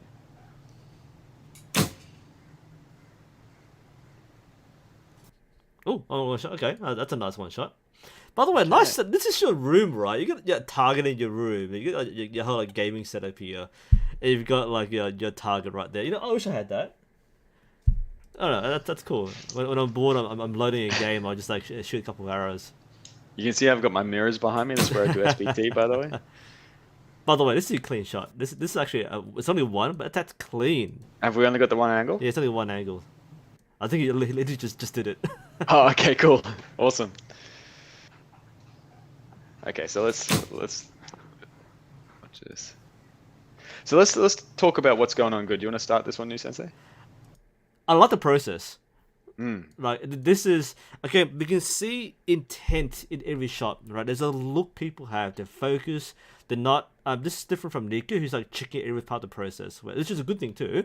But this is where the process is gelled together a lot more. So things are set. There's commitment before the shot begins. So there's no change of the hands. There's no change of the posture. Everything, he knows he's in the right place. His head's not moving. So he comes up. He goes to his anchor point. He anchors. He expands. Click.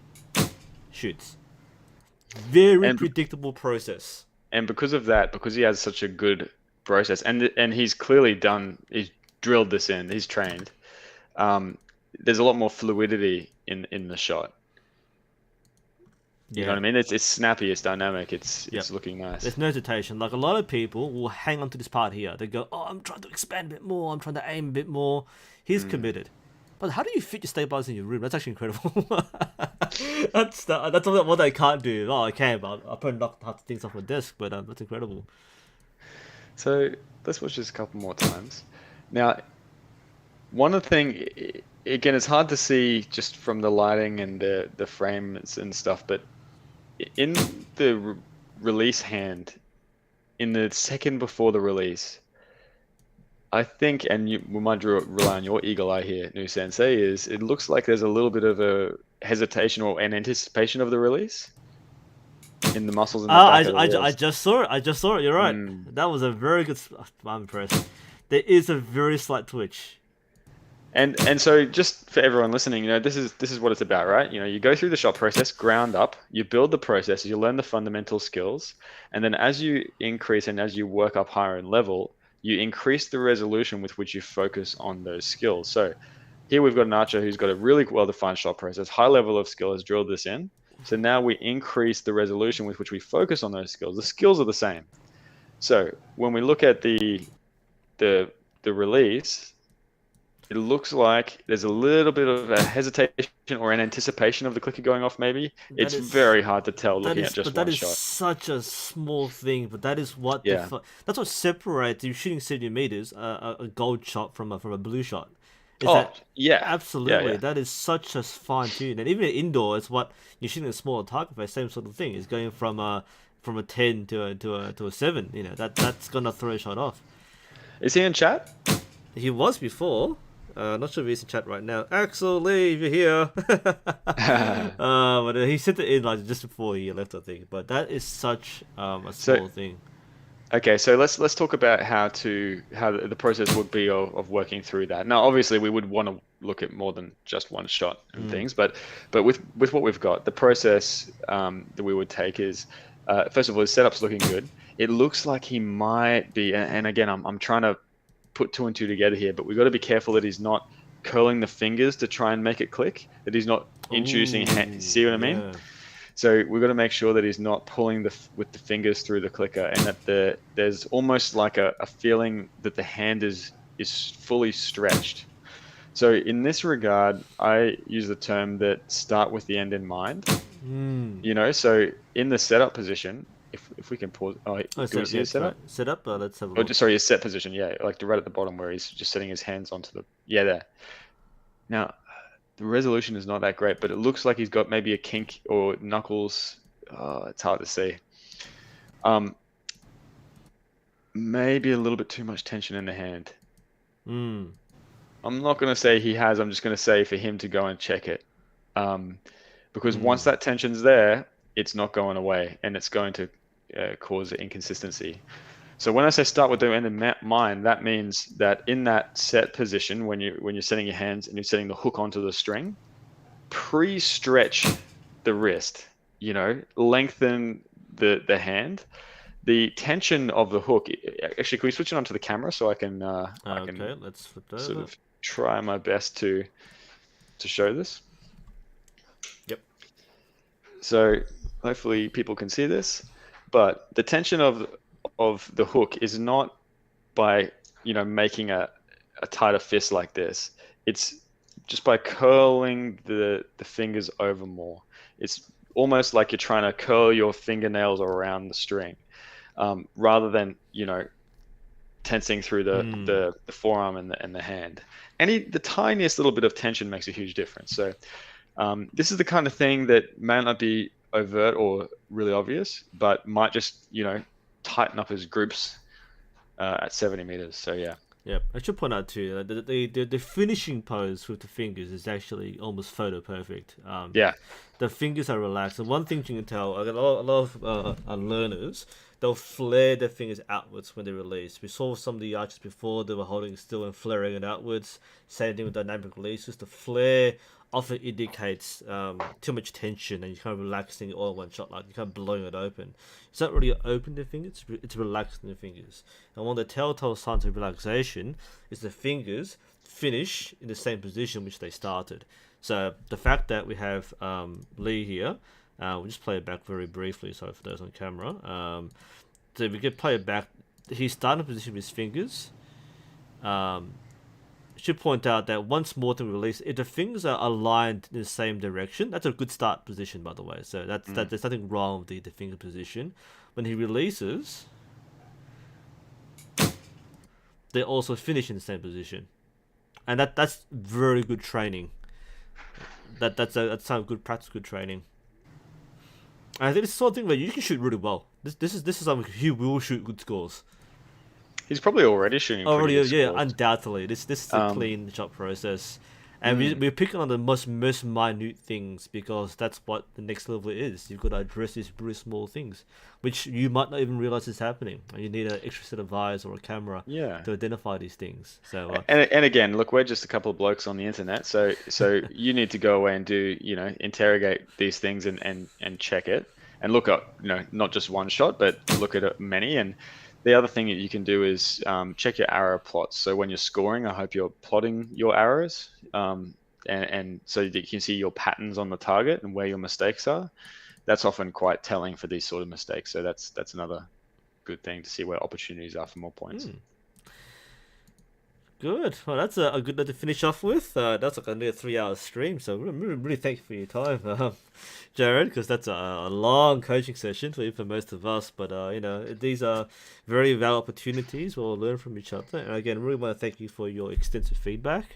Very great to see a set of eyes, other than my own, looking at these form checks, and hopefully we've all learned something from this experience. So this is fun. I learned a few things as well. That was good. Incredible. So thanks again. Again, big shout out to Jared and his Rogue Archery website and channel on Facebook and on YouTube, as well as the masterclass, which we'll link to in the description below. So once I remember to do that, I will wake up in the morning and do so. I don't know.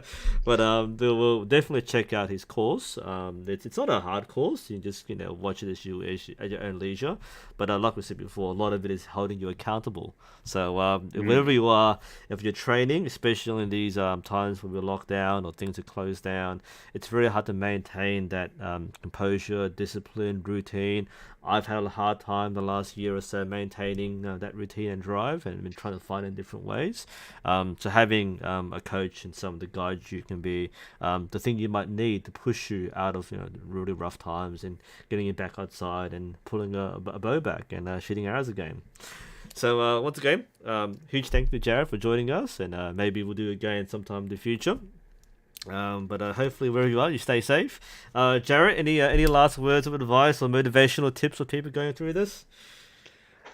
Oh, look, I think we've covered a lot tonight. We've covered fundamentals, we've covered the process, we've covered from the ground up, we've covered the coaching philosophy, we've covered mindset, we've covered reflections. And that's probably what I would leave it on, is ask yourself those three questions is, what have you done well? What do you need to work on? And then what are you actually going to do about it? And you can ask those questions to yourself in any context, after a competition, after a day at the beach, and whatever. Yep, and what you will do about it is go subscribe to Rogue Archery TV right now. Check out everything he has to offer, because of course I'm not the only one doing this. There are plenty of people offering much better advice than I can do. But of course, Jared, always welcome back to the channel. Huge thank you, and hope you have a safe, relaxing night. For me, it's a school night, so tomorrow back at school. Remotely, of course, but everybody else, hopefully stay safe where you are, stay healthy, look after yourselves, and hopefully we'll see you again sometime soon. And thanks to the people for sending in the videos. Yeah, cheers, guys. See you. Learned a lot. See you guys.